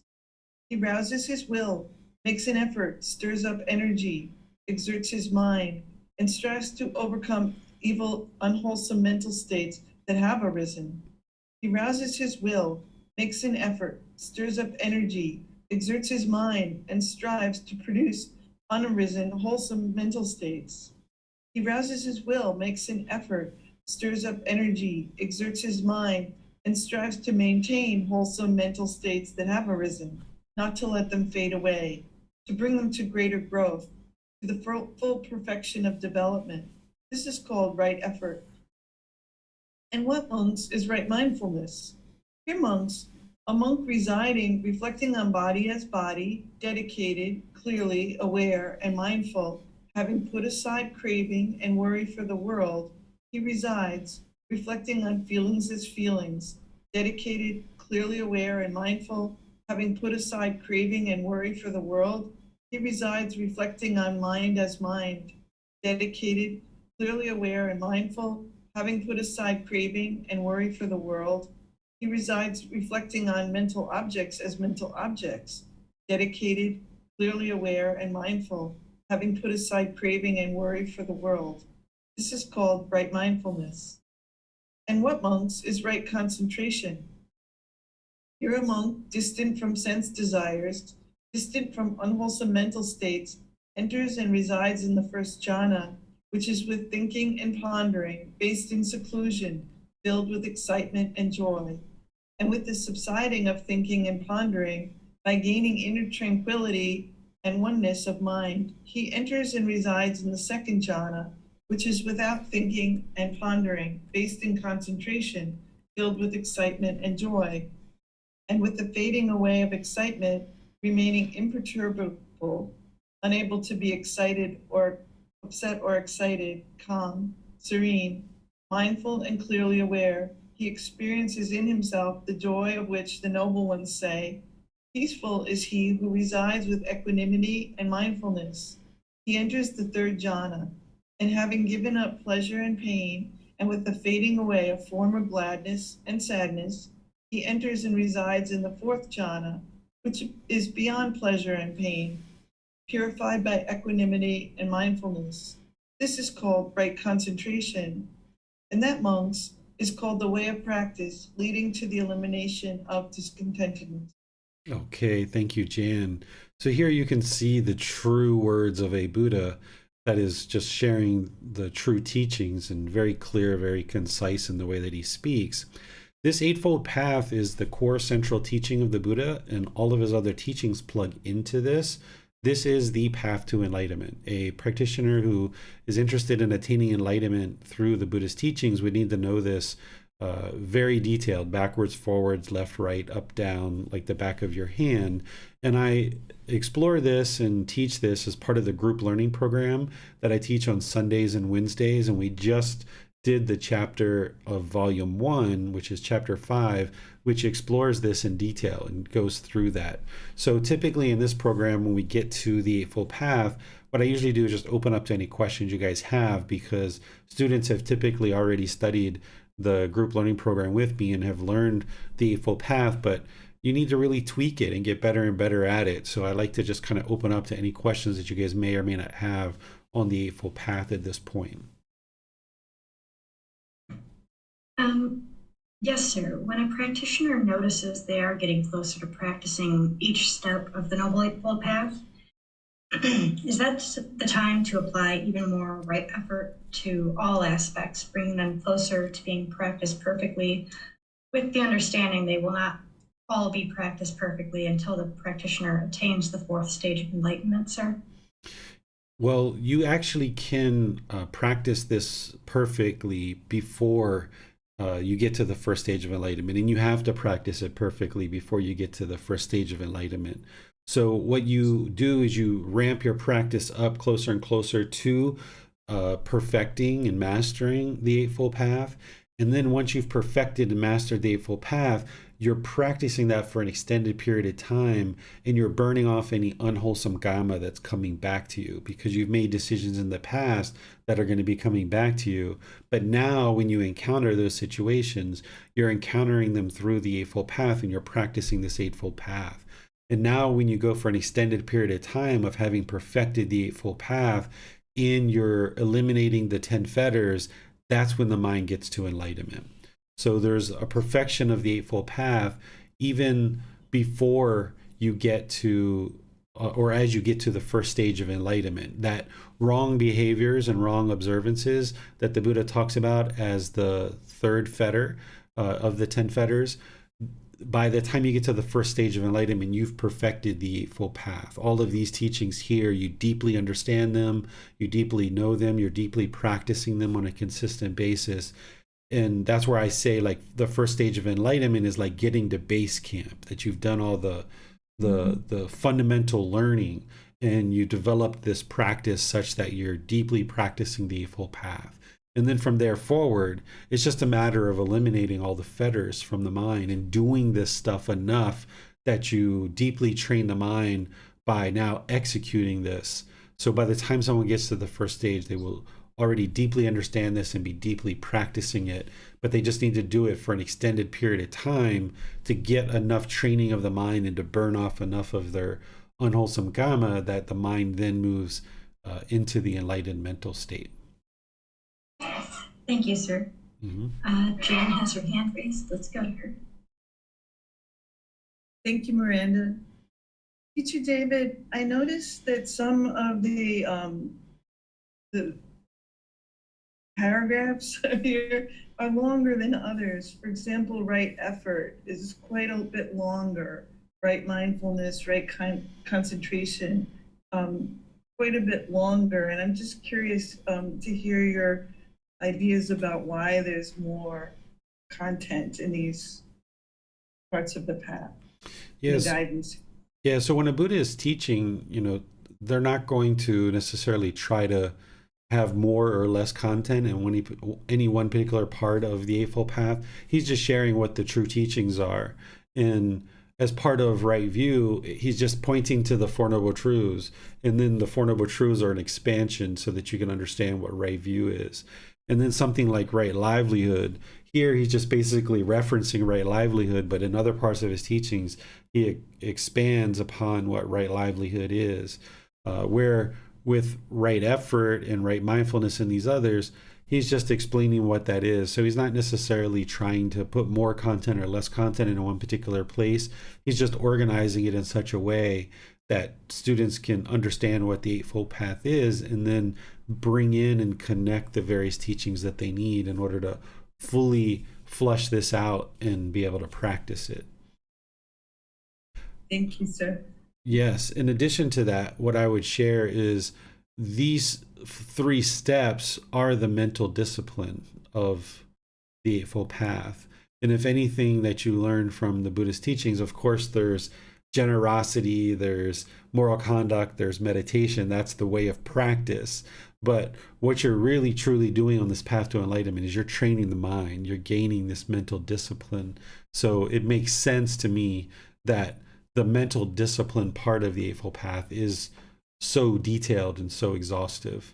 But what I said earlier, essentially stands that like you're not trying to necessarily make one part short and one part long. He's just explaining the Eightfold Path, and whatever it is, that's what it is. It does not appear there are any more questions at this time, sir. All right. So now chapter 27. Is this a really long chapter? Yep. About 2¼ pages. Reflection on every step can be liberation to Nibbana, enlightenment. Certainly, monks, I say fetter destruction, taints, depends on the first jhana, the second jhana, the third jhana, the fourth jhana, the sphere of infinite space, the sphere of infinite consciousness, the sphere of nothingness, the sphere of neither perception nor non-perception, the ending of perception and feeling. Monks, it is said, I say so, fetter destruction depends on the first jhana. And for what reason is this said? Consider the monk who, distant from sense desires, distant from evil ideas, enters and resides in the first jhana, which is with thinking and pondering, based in seclusion, filled with excitement and joy. Whatever occurs there of form, feeling, perception, volitional formations, choices and decisions, or consciousness, he sees wholly as impermanent objects, as discontentedness, as a disease, a boil, a stint, a hurt, an affliction, as something alien, inferior, empty, not the self. He turns his mind away from such objects and, having done so, brings the mind towards the deathless element, enlightenment, with the thought, this is the peace, this is the summit, just this, the stilling of the mind activity, the renouncing of all rebirth, the destroying of craving, calm, ending, the cool. And steadfast therein he wins to fetter destruction, if not wins to fetter destruction, just by reason of that teaching energy, that teaching sweetness, he snaps the 5 lower fetters and, being not subject to return from that world, heavenly realm, becomes completely cool there. Monks, suppose an archer or his student were to practice on a straw man or heap of clay. Presently, he would become a long shot, a rapid shot, a piercer of great thicknesses. Even so, monks, the monk who is distant from sense desires, is distant from evil ideas, enters and resides in the first jhana, wherein applied and sustained thought works, which is with thinking and pondering, based in seclusion, filled with excitement and joy. Certainly, monks, it is said, I say fetter destruction depends on the first jhana, and it is for this reason that it is said. In the case of fetter destruction depending on the second jhana, the third jhana, the fourth jhana, the perfectly enlightened one spoke similarly to that of the first jhana. Monks, it is said, I say so, fetter destruction depends on the sphere of infinite space. And for what reason is this said? By passing wholly beyond perceptions of form, by the passing away of the perceptions of sense reactions, unattentive to the perceptions of the many, he enters and resides in the sphere of infinite space, thinking space is infinite. In the sphere of infinite space, and sees form, feeling, perception, volitional formations, or consciousness, he sees wholly as impermanent objects as discontentedness, as a disease, a boil, a sting, a hurt, an affliction, as something alien, inferior, empty, not the self, turns his mind away from that and brings it towards the deathless element, with the thought, this is the peace, this is the summit, just this, the stilling of mind activity, the renouncing of all rebirth basis, the destroying of craving, calm, ending, the cool, wins to fetter destruction or snapping the 5 lower fetters, is born spontaneously and becomes completely cool. And steadfast therein, he wins to fetter destruction, if not wins to fetter destruction, just by reason of that teaching energy, that teaching sweetness. He snaps the 5 lower fetters and is born spontaneously, and being not subject to return from that world, becomes completely cool there. Monks, suppose an archer or his student were to practice on a straw man or heap of clay. Presently, he would become a long shot, a rapid shot, a piercer of great thicknesses. Even so, monks, the monk who, by passing wholly beyond perceptions of form, by the passing away of the perceptions of sense reactions, unattentive to the perceptions of the many, he enters and resides in the sphere of infinite space, thinking, space is infinite. Certainly, monks, it is said, I say fetter destruction depends on the sphere of infinite space, and for this reason that it is said. In the case of fetter destruction, depending on the sphere of infinite consciousness, the sphere of nothingness, the perfectly enlightened one also spoke similarly to that of the sphere of infinite space. Thus, monks, as far as reflection prevails, there is penetrative wisdom. Moreover, monks, those spheres, both the attainment of the sphere of neither perception nor non-perception, and the ending of perception and feeling, are ones which, I say, ought to be properly made known by those who are in the jhanas, skilled in the attainment, skilled in emerging from there, after they have attained and emerged from there. All right, thank you, Miranda. So here the Buddha is talking about these attainments that are experienced as you move closer and closer to enlightenment, and particularly the Eightfold Path that was the previous chapter. That's what's going to lead you to experiencing these jhanas. The 4 jhanas, these are preliminary phases that the mind goes through before it experiences the first stage of enlightenment. And here, this is why what I share is that a beginning practitioner should focus on the Four Noble Truths, the Eightfold Path, the 5 precepts, really developing their meditation practice and the other teachings that I share that are the core and central teachings, because as the mind starts experiencing the jhanas, that's how you know you're putting all that stuff together well.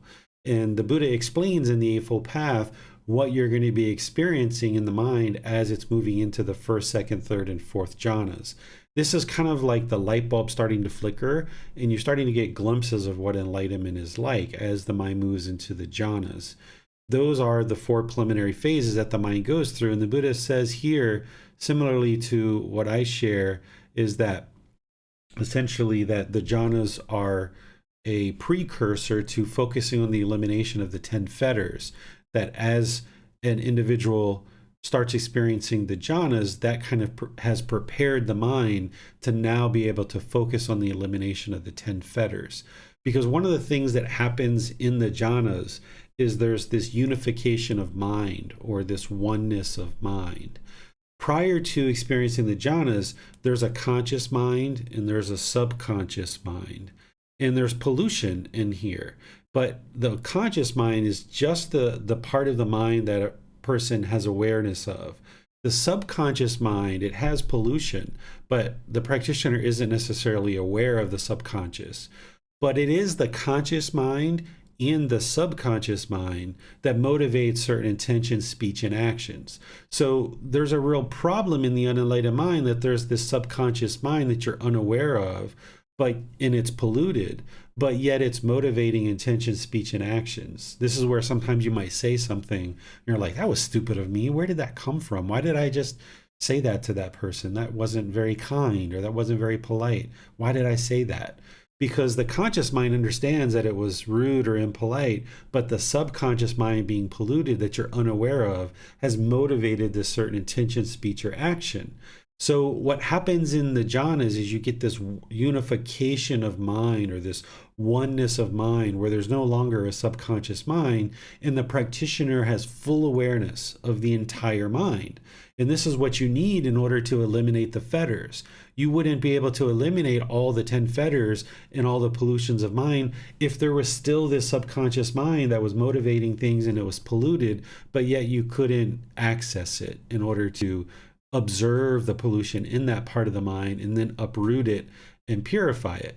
It's kind of like if you were cleaning out a house and there was a particular room that had a lock on the door, and you've cleaned the entire house, but yet there's this one room that you can't get into and it's utterly dirty and you just can't get into it because the door's locked. So you wouldn't be able to have a completely clean house because there's this one room that's got a locked door.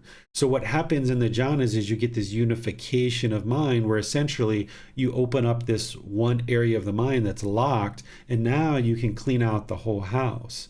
So that's why the Buddha is saying here that the attainment of these jhanas is essentially required in order to get to enlightenment. He's saying, I say fetter destruction depends on, the attainment of these, essentially, is what he's sharing. These other attainments, these are other attainments that I don't necessarily teach in detail, although I explain them in the books, what they are, so that a practitioner knows what they are. But I don't necessarily teach it because it's a lot of detail to teach every single little aspect of what these attainments are. And you don't necessarily need to know what they are, because as you're practicing the Eightfold Path and you're eliminating the 10 fetters, you will be experiencing the jhanas. You may experience certain attainments like these, but there's nothing extra, there's nothing special that you need to do in order to experience these attainments. But as you're experiencing things and you're not quite sure what the mind's experiencing, you might observe that it's from these attainments. For example, one of these attainments relates to observing your past lives. And some people observe their past lives and some people don't. So there's nothing special that you need to do in order to observe your past lives. It's just through practicing the Eightfold Path, gradually awakening the mind, that you will experience that if it's going to be experienced, that there's nothing special you need to do. So down here, I think it's in this chapter. No, it's not in this chapter. There's another chapter in another book where I've explained all of these attainments so that you'll understand what they are and how the mind experiences them. And then there's places where I've explained all 4 of these jhanas, and the Buddha does that as well, so that you know deeply what these jhanas are, because it does help you as you're moving through the jhanas to at least be aware of the various qualities of mind that are experienced in each of these jhanas, so that you know that you're moving along the right path and you're getting closer and closer to the first stage of enlightenment. Because if your mind gets bogged down in the jhanas, it can be actually detrimental to you, because with the mind being in the jhanas, you can actually regress out of the jhanas. But once you get into the first stage of enlightenment, you can't regress backwards from there. So when you start experiencing the jhanas, the feelings in the mind, the experience is so amazing comparative to when the mind is unenlightened, that some people actually mistakenly believe they're enlightened when they're actually experiencing the jhanas. And that's dangerous to the mind, because the mind can become complacent and then it can regress out of the jhanas and go backwards. Whereas if you understand that, oh, these are just the jhanas, let me stay focused on the first, second, third, fourth stage of enlightenment, eliminating the fetters. Now you can move through the jhanas and you can get to the first, second, third, fourth stage of enlightenment. So it's helpful to learn these, and the way to learn them is when you're starting to experience them, to then start reading the words of the Buddha in the Eightfold Path, where he's explaining them very deeply and very detailed, trying to learn them before you're experiencing them, okay, you can try to do that if you like, but when you're actually experiencing it and you're reading the words of the Buddha, it'll make a lot more sense to you, and it'll be more deeply rooted in the mind, that you'll understand it much better, because not only are you reading it, but you're experiencing it. And this is what really helps you to remove any doubt about the teachings and doubt about the Buddha, because that's one of the fetters that you need to eliminate in order to get to the first stage of enlightenment. So as you're experiencing the jhanas, which aren't the first stage of enlightenment yet, and there still might be some doubt about the teachings in the mind, but as you're starting to experience the jhanas, and here you're reading the words of the Buddha that he spoke 2,500 years ago, and he's describing to you what you're experiencing right now today with the jhanas, that pretty much erodes any doubt whatsoever about these teachings. Because how could this man 2,500 years ago speak words that explain what you're experiencing today and he not be a Buddha? How could he not be a Buddha when his words are explaining what it is that you're experiencing today? And his teachings are what led you to those experiences in terms of what you're experiencing in the jhanas. So this can really help to eliminate any residual doubt that may exist, which ultimately helps you get more firmly rooted into that first stage of enlightenment. So that's where I usually suggest that you start looking more closely at the descriptions of the jhanas when you're actually experiencing them. What questions do you guys have on this chapter? Jan has her hand raised. Let's go to her, sir. Thank you, Miranda. Teacher David, since this begins by saying fetter destruction depends on, would it be wise in the jhanas to really focus on these taints and uprooting them? That's where I suggest that people opportunity to uproot them. Yeah, that's where I suggest that people focus most in detail on the 10 fetters. You know, I introduced the 10 fetters at the very beginning of the group learning program, and I help people to understand what they are, because things like conceit, you can really be working on that all the way through. Things like sensual desire, of course, you can be working on that all the way through. And there's others like that that you can be working on all the way through. In fact, you would need to be developing the Eightfold Path, which is part of wrong observances and wrong behaviors, in order to get to the jhanas. So it's not that you have to wait for the jhanas before you focus on the 10 fetters at all. It's more about, where do you really put the most effort into learning the 10 fetters? It's once you get into the jhanas. So initially, you're learning and practicing the Four Noble Truths, the Eightfold Path, the 5 precepts. You're developing your meditation practice, all these different things. You're getting personal guidance on how to apply these to your daily life. And then as you start getting that under your belt, you feel like it's well digested, you're starting to really put these pieces together.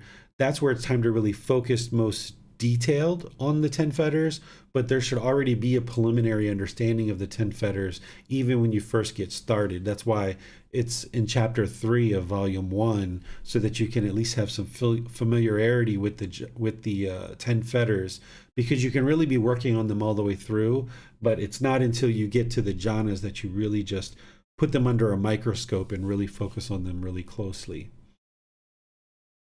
Thank you. Mm-hmm. It does not appear there are any more questions at this time, sir. All right. So speaking of the Four Noble Truths, chapter 28. Yes, let's go to Jan for chapter 28. Thank you, Miranda. The Four Noble Truths. Monks, there are these Four Noble Truths. What for? The noble truth of discontentedness, the noble truth of the cause of discontentedness, the noble truth of the elimination of discontentedness, the noble truth of the way leading to the elimination of discontentedness. And what, monks, is the noble truth of discontentedness? It should be said, the 5 aggregates subject to clinging, that is, the form aggregate subject to clinging, the feeling aggregate subject to clinging, the perception aggregate subject to clinging, the volitional formation aggregate subject to clinging, the consciousness aggregate subject to clinging. This is called the noble truth of discontentedness. And what, monks, is the noble truth of the cause of discontentedness? It is this craving which leads to renewed existence, accompanied by excitement and desire, seeking excitement here and there, that is, craving for sensual pleasures, craving for existence, craving for extermination. This is called the noble truth of the cause of discontentedness. And what, monks, is the noble truth of the elimination of discontentedness? It is the remainderless fading away and elimination of the same craving, the giving up and letting go of it, freedom from it, non-reliance on it.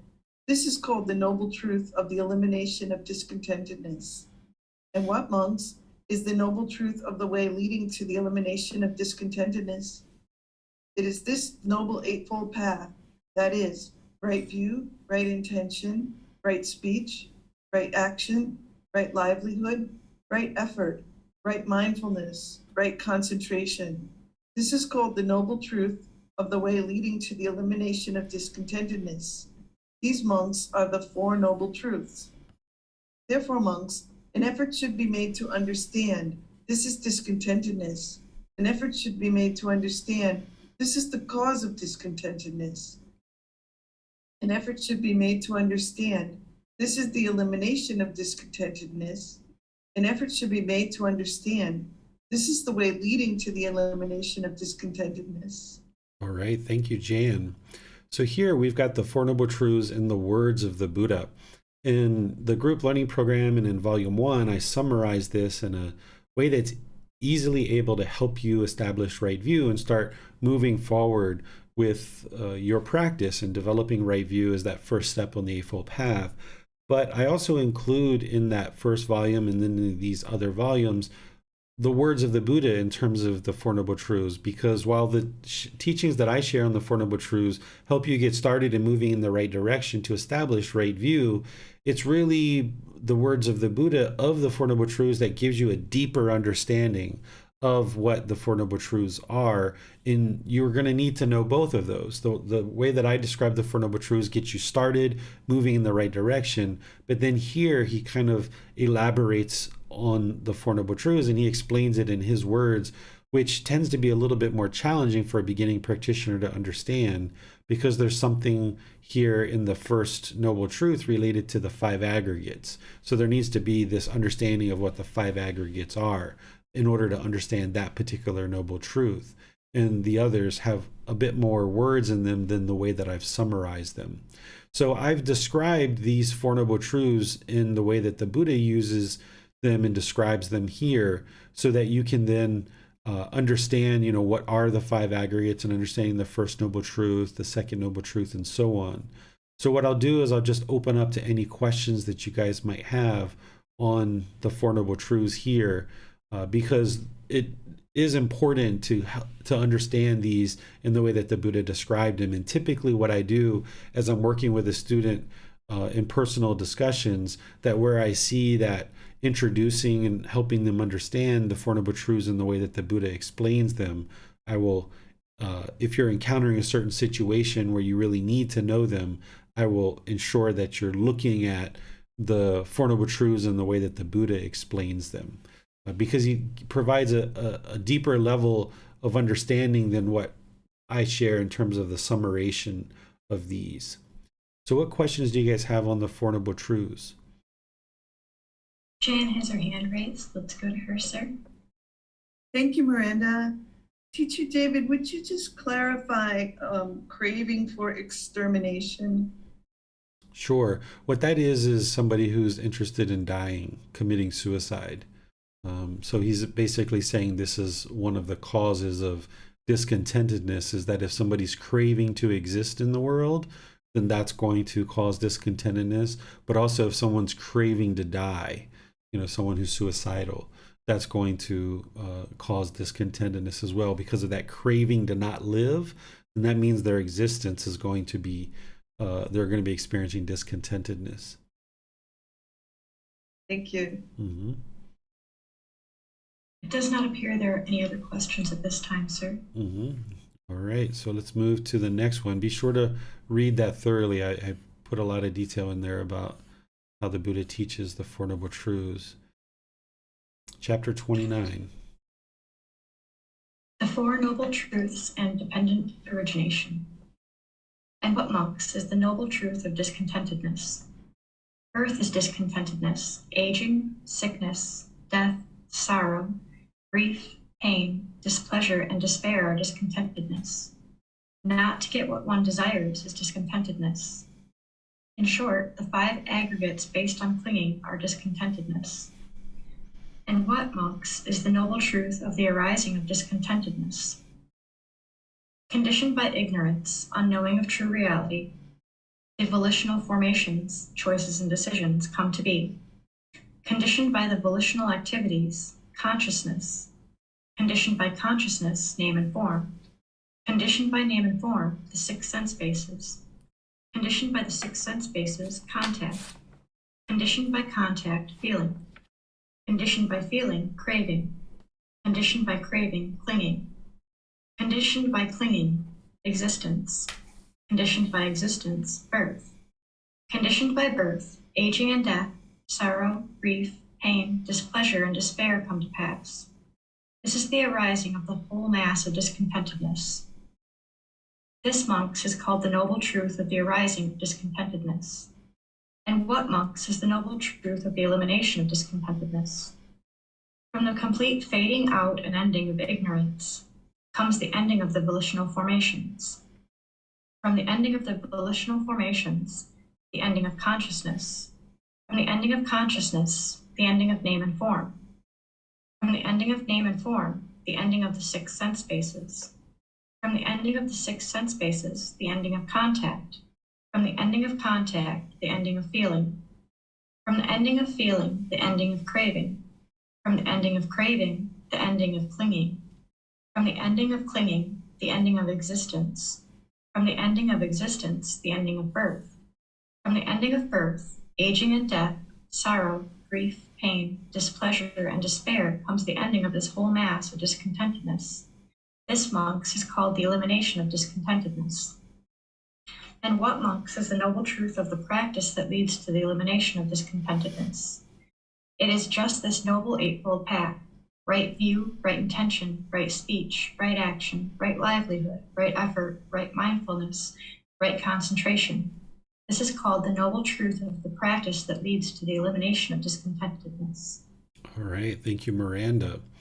So if you think about the Four Noble Truths as three different versions, there's these three different versions that you're going to need to understand in order to fully understand the Four Noble Truths. The first version is the one that I share in Volume 1 and in the group learning program, the summarization of the Four Noble Truths. Then there's the one that we just studied previously, which are the words of the Buddha explaining the Four Noble Truths. Then there's this one where he's combining dependent origination with the Four Noble Truths to more deeply understand what he's describing as the cause of discontentedness, the elimination, and so forth. Because this is a common way that the Buddha teaches, is he teaches in these layers, right? He kind of pulls back more and more layers to help you see deeper and deeper to understand the true teachings and the true problem of the mind. So the Four Noble Truths that I share in that summarized version, what you walk away with is that all unenlightened beings are going to experience discontentedness. The cause of discontentedness is craving, desire, attachment. The mind's craving for permanence when everything is impermanent. The third noble truth is that the elimination of discontentedness is possible by eliminating craving, desire, attachment. And the path forward is to the Eightfold Path. That's what's going to eliminate discontentedness. So you walk away with this right view of understanding you're causing your own discontentedness, and it's craving, desire, attachment that's causing it. Then there's the one that the Buddha shares, which you start to understand the five aggregates and the clinging and the various types of cravings and things like that. And then there's this one, which prior to learning this one, you should really learn dependent origination, which is in Volume 5, Chapter 14. And in there, the Buddha explains dependent origination, and I explain it as well. Dependent origination is the highest natural law. It's the ultimate truth of the Buddhist teachings. While the Four Noble Truths kind of encapsulates and really magnifies and puts under a microscope what the real cause of discontentedness is, it's dependent origination that's really fully explaining the problem.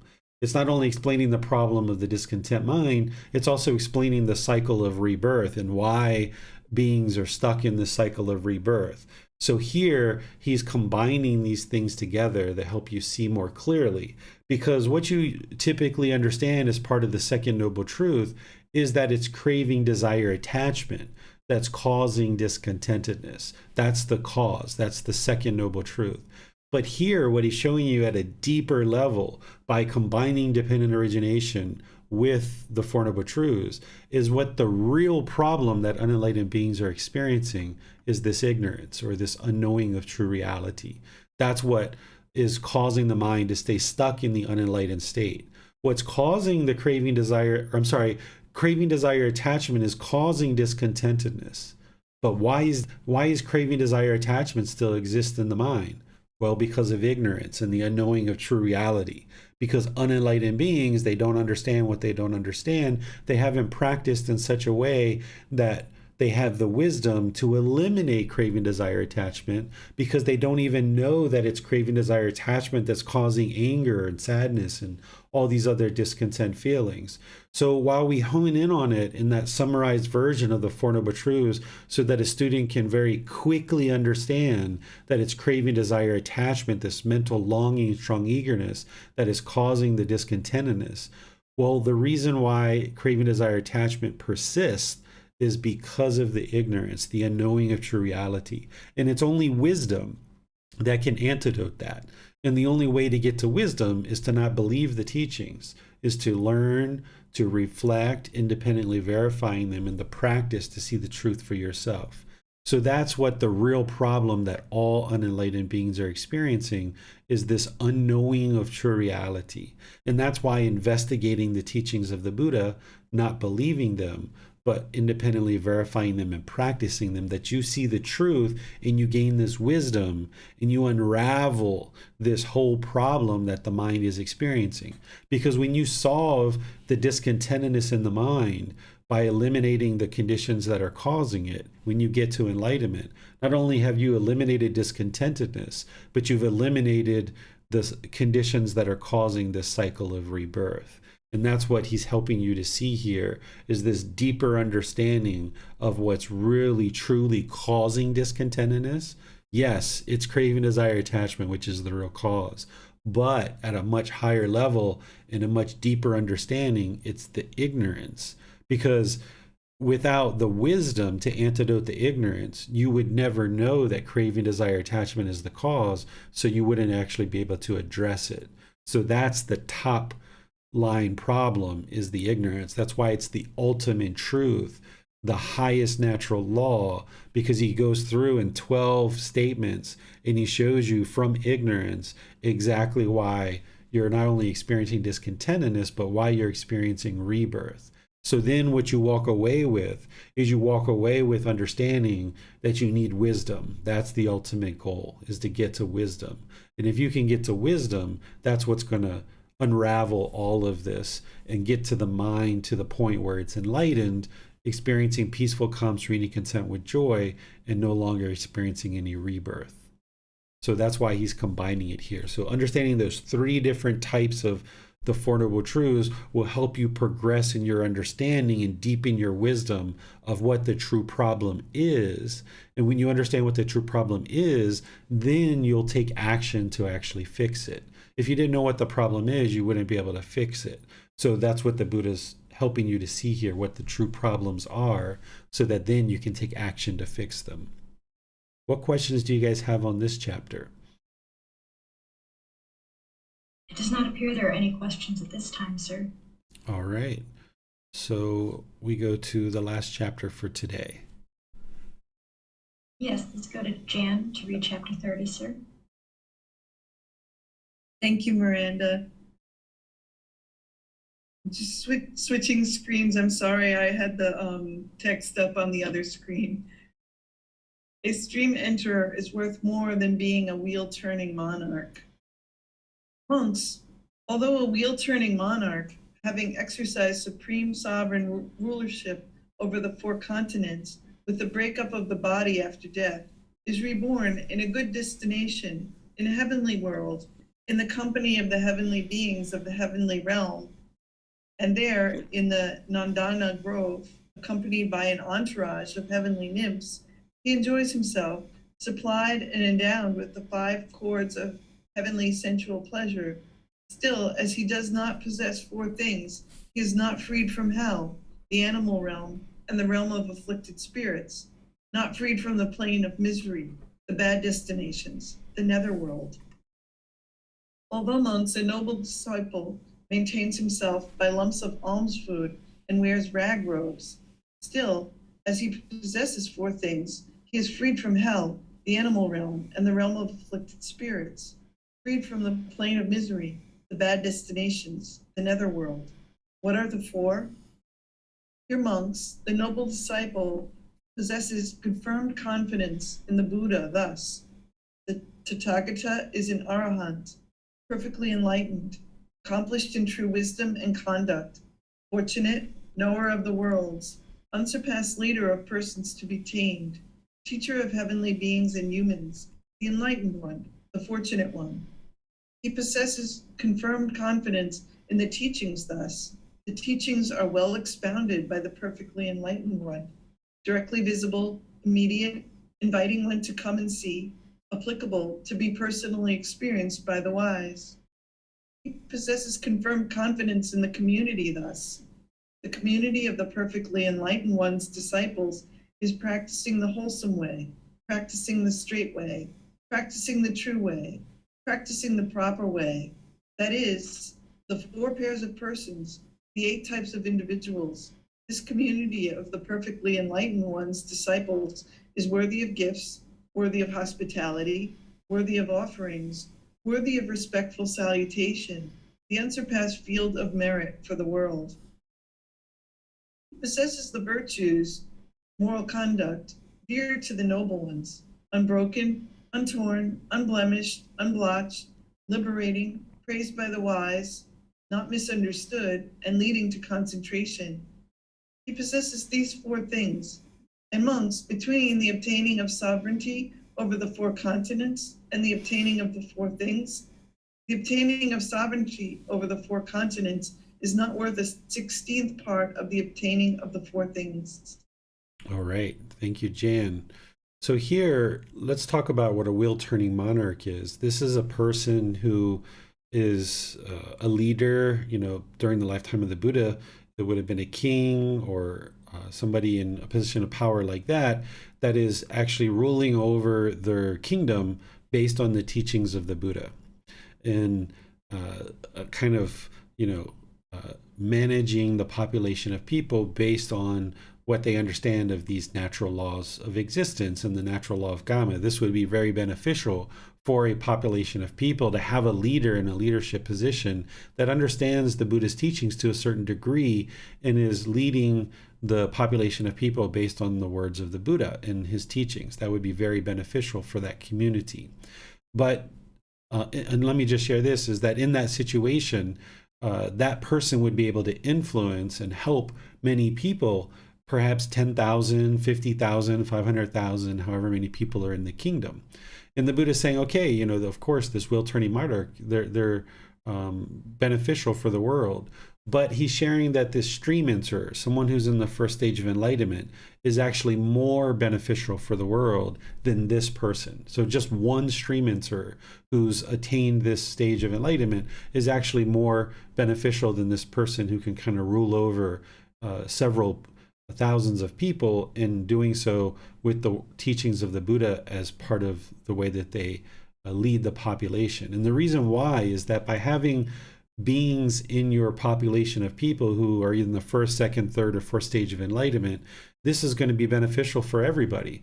Because when you have somebody who's practicing to that level of degree, they're going to be interacting with shop owners, with people that are in service roles, the neighbors, friends, family, and people kind of learn the teachings a bit just by interacting with this person. They might not know this person is a stream enterer, and this person may not be actively teaching somebody, but just by having them in your community and interacting in ways where they're practicing something like the Eightfold Path, they're not causing harm through the conduct that they're practicing as part of the Eightfold Path. So therefore, there's less harm in the population of people when there's a stream enterer, for example. But a wheel-turning monarch isn't necessarily a stream enterer, so they're still going to be making some unwholesome decisions. They're still not going to be making decisions that are 100% based on the teachings of the Buddha. And a stream enterer isn't going to be making decisions 100% based on the teachings of the Buddha either, but they would have drastically diminished the harm that they're causing. So therefore, there's less harm in the population of people, and people will kind of gradually be influenced by this person being in the population. So in a population of people where there's a large number of stream enterers or once returners or non-returners or arahants, a place like here in Thailand where we've got people who are dedicated to learning and practicing the teachings, and you've got people that are have attained various stages of enlightenment. This is where you see a lot of peacefulness within the kingdom of Thailand, because there's so many people who are actively participating in learning and practicing these teachings. So you get a lot of peacefulness where there's not people that are actively looking to harm each other very much. It's very few and far between that you see that. So that's why you don't see very many murders in Thailand. You don't see a lot of problems like that. People live fairly peacefully. But in an environment and in a population of people where there isn't a wheel-turning monarch and there aren't stream enterers or other people in these stages of enlightenment, you're going to see a lot of hostility, a lot of aggression, a lot of bitterness, a lot of harming each other in this population of people. So by a population of people learning these teachings and bringing these teachings into a population that is struggling and is not living harmoniously, what you'll see is that more and more people in that population of people will start living more peacefully and more contently. And it's these stream enterers and once returners and non-returners and arahants that they themselves are developing their practice to that point that now when they interact with their parents, their life partners, their children, their neighbors, their co-workers, they'll start functioning in more wholesome ways, and people will take note, even though they don't know that you're a Buddhist practitioner or that you're a once returner or any of these other stages of enlightenment. They'll just observe how you speak and how you conduct yourself and how your mind's always calm, and they will start to model that conduct and that behavior. And they may even ask you, why is your mind always so peaceful? You never seem to get shaken up. And that's kind of like an open door for you to then be able to help them maybe perhaps get started on the path to enlightenment. So the Buddha here is saying that a stream enterer is worth more than a wheel-turning monarch. And one of the things that a stream enterer has accomplished is confidence in the Buddha, confidence in his teachings, confidence in the community, and then they're practicing this virtuous moral conduct. So he's saying these are very important qualities in a person who's making their way to enlightenment. And one of the things I would like to point out about this particular one that he's describing here about virtuous moral conduct is oftentimes we don't necessarily associate our moral conduct with how the mind functions. But let me explain this to you now that we've discussed the Eightfold Path, where as part of right action, he talked about not killing, not stealing, and not having sexual misconduct. If someone is killing, if someone is stealing, if someone is having sexual misconduct, the mind is cluttered, it's polluted, it's having difficulties in the world. It's not going to have focus, concentration, clarity of mind, and deep memory.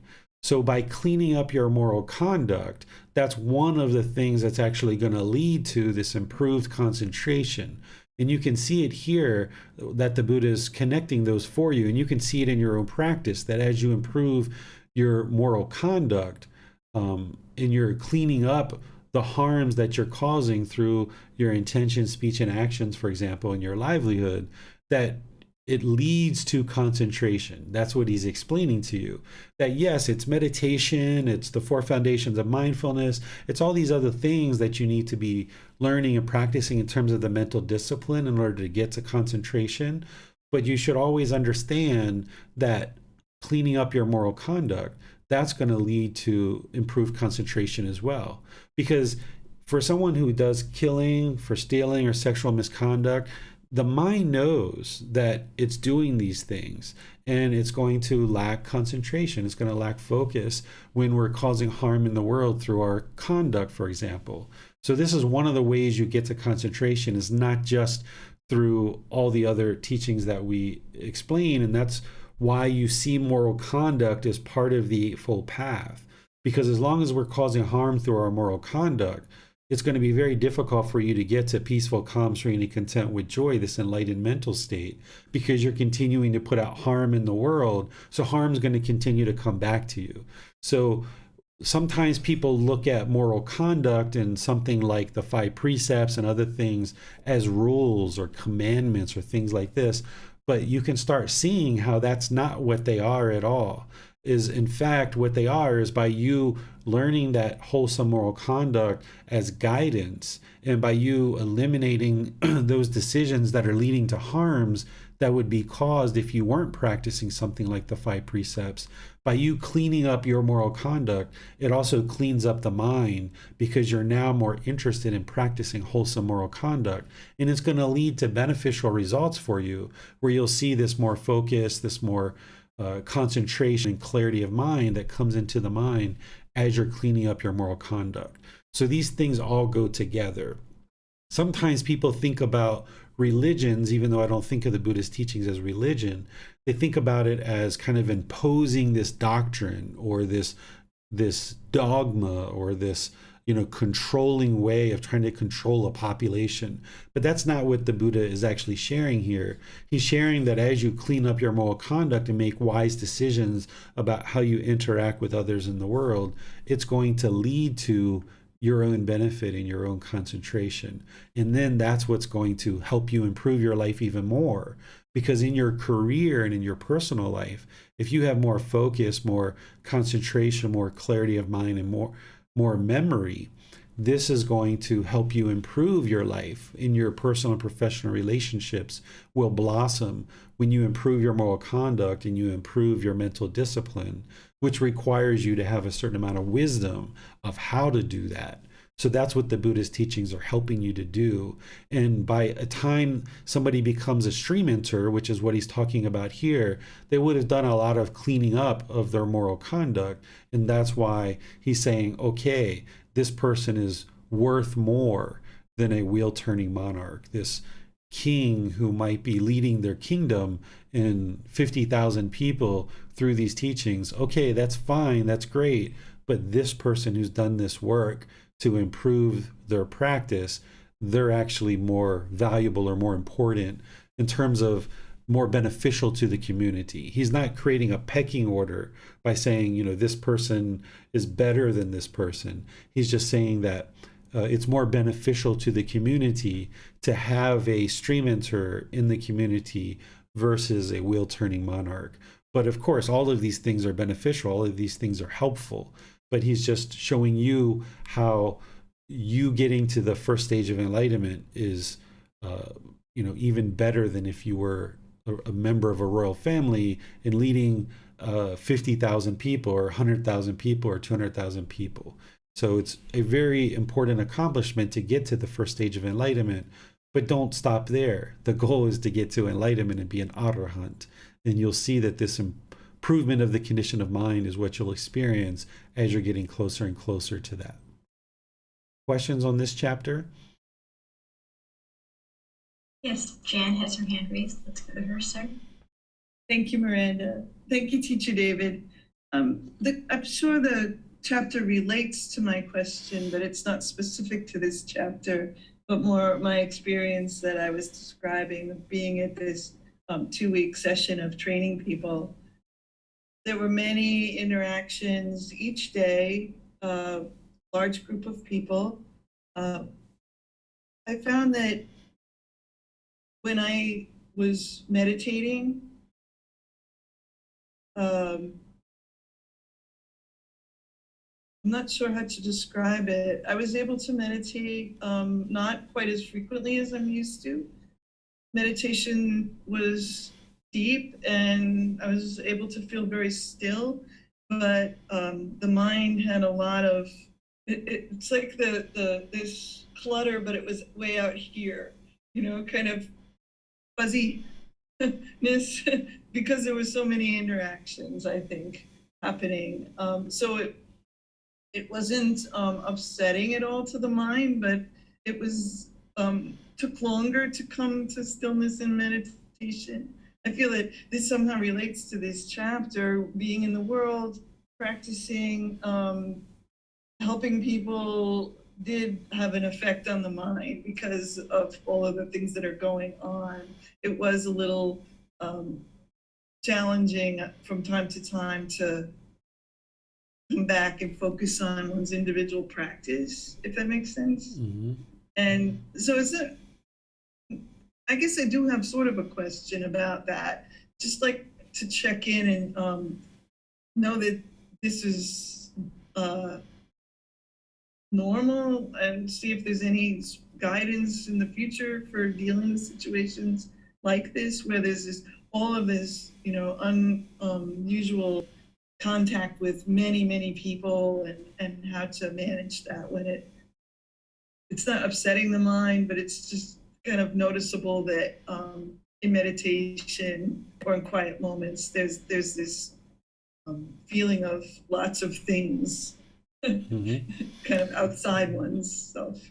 Yeah, this is normal for a mind that's in transition and it's not yet enlightened, is that there's still craving, desire, attachment there. So the mind's burdened by that. And you find it challenging in those situations because there's so many things going on. And the best thing that you can do in that situation is just take one thing at a time, that singleness of mind.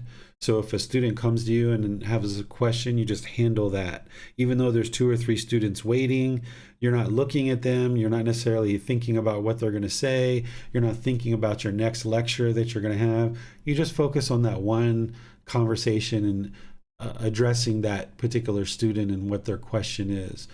So when you've got lots of things going on, the unenlightened mind wants to hurry up and run, and it thinks that if it gets through all of these things, that it'll get to the other side of this, and that's where the peacefulness is. If I can just get through this 10 days, if I can just get through these 5 days, then everything will be peaceful.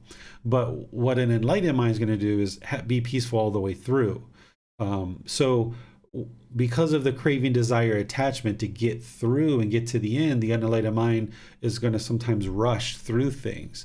But in order to have peacefulness all the way through an event like that, you just take things one at a time. And even though others might be trying to speed you up or get you to be interactive in one way or another because their mind has certain cravings, you just be stable, you just be steady, just handle one thing at a time. That's the best way, is that when you feel the mind is wanting to run and wanting to go fast, is that you restrain it and you pull it back and you just handle one thing at a time, because then you can bring your full wisdom to each individual situation that you're encountering, and you can just handle each one single-threaded. Whereas if you're trying to handle this situation and you're thinking about 4 or 5 other situations, it's going to be very difficult for you to bring your full wisdom to bear and handle that situation well. So just slow things down, restrain the mind, and work on having peacefulness all the way through the event, rather than sometimes what happens is the mind thinks if I just get through this, that's where the peacefulness will be. But what an enlightened being has trained their mind to be able to do is have peacefulness all the way through an event like that, and just handle things single-threaded, one at a time. Thank you, teacher. It does not appear there are any more questions at this time, sir. All right. Well, thank you all for joining for today's class. Next class, we're going to be exploring chapters 31 through 40 in the same book, volume 10. So feel free to read those before class and or after class. Tomorrow, we're going to be in the group learning program where we're studying chapter 6, which is titled The Middle Way, Walking the Middle Way. And there, I'm going to give you this very simple but yet very profound teaching that I feel is very simple from the Buddha. But when you understand it and you apply it to your life, it can be very profound. Sometimes the most simplest teachings can have the most impact and be most profound. So I'll share that with you tomorrow as part of the group learning program. And then on Wednesday, we'll be doing the second part of our 4-part series on Buddhist chanting. So you're welcome to join for that as well. So I'll see you either next Saturday, perhaps this Sunday or Wednesday. And in the meantime, have a very lovely and wonderful rest of your day. We'll see you next time. Sawadee krap. สวัสดีค่ะ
Thank you again for watching. Enjoy your meditation.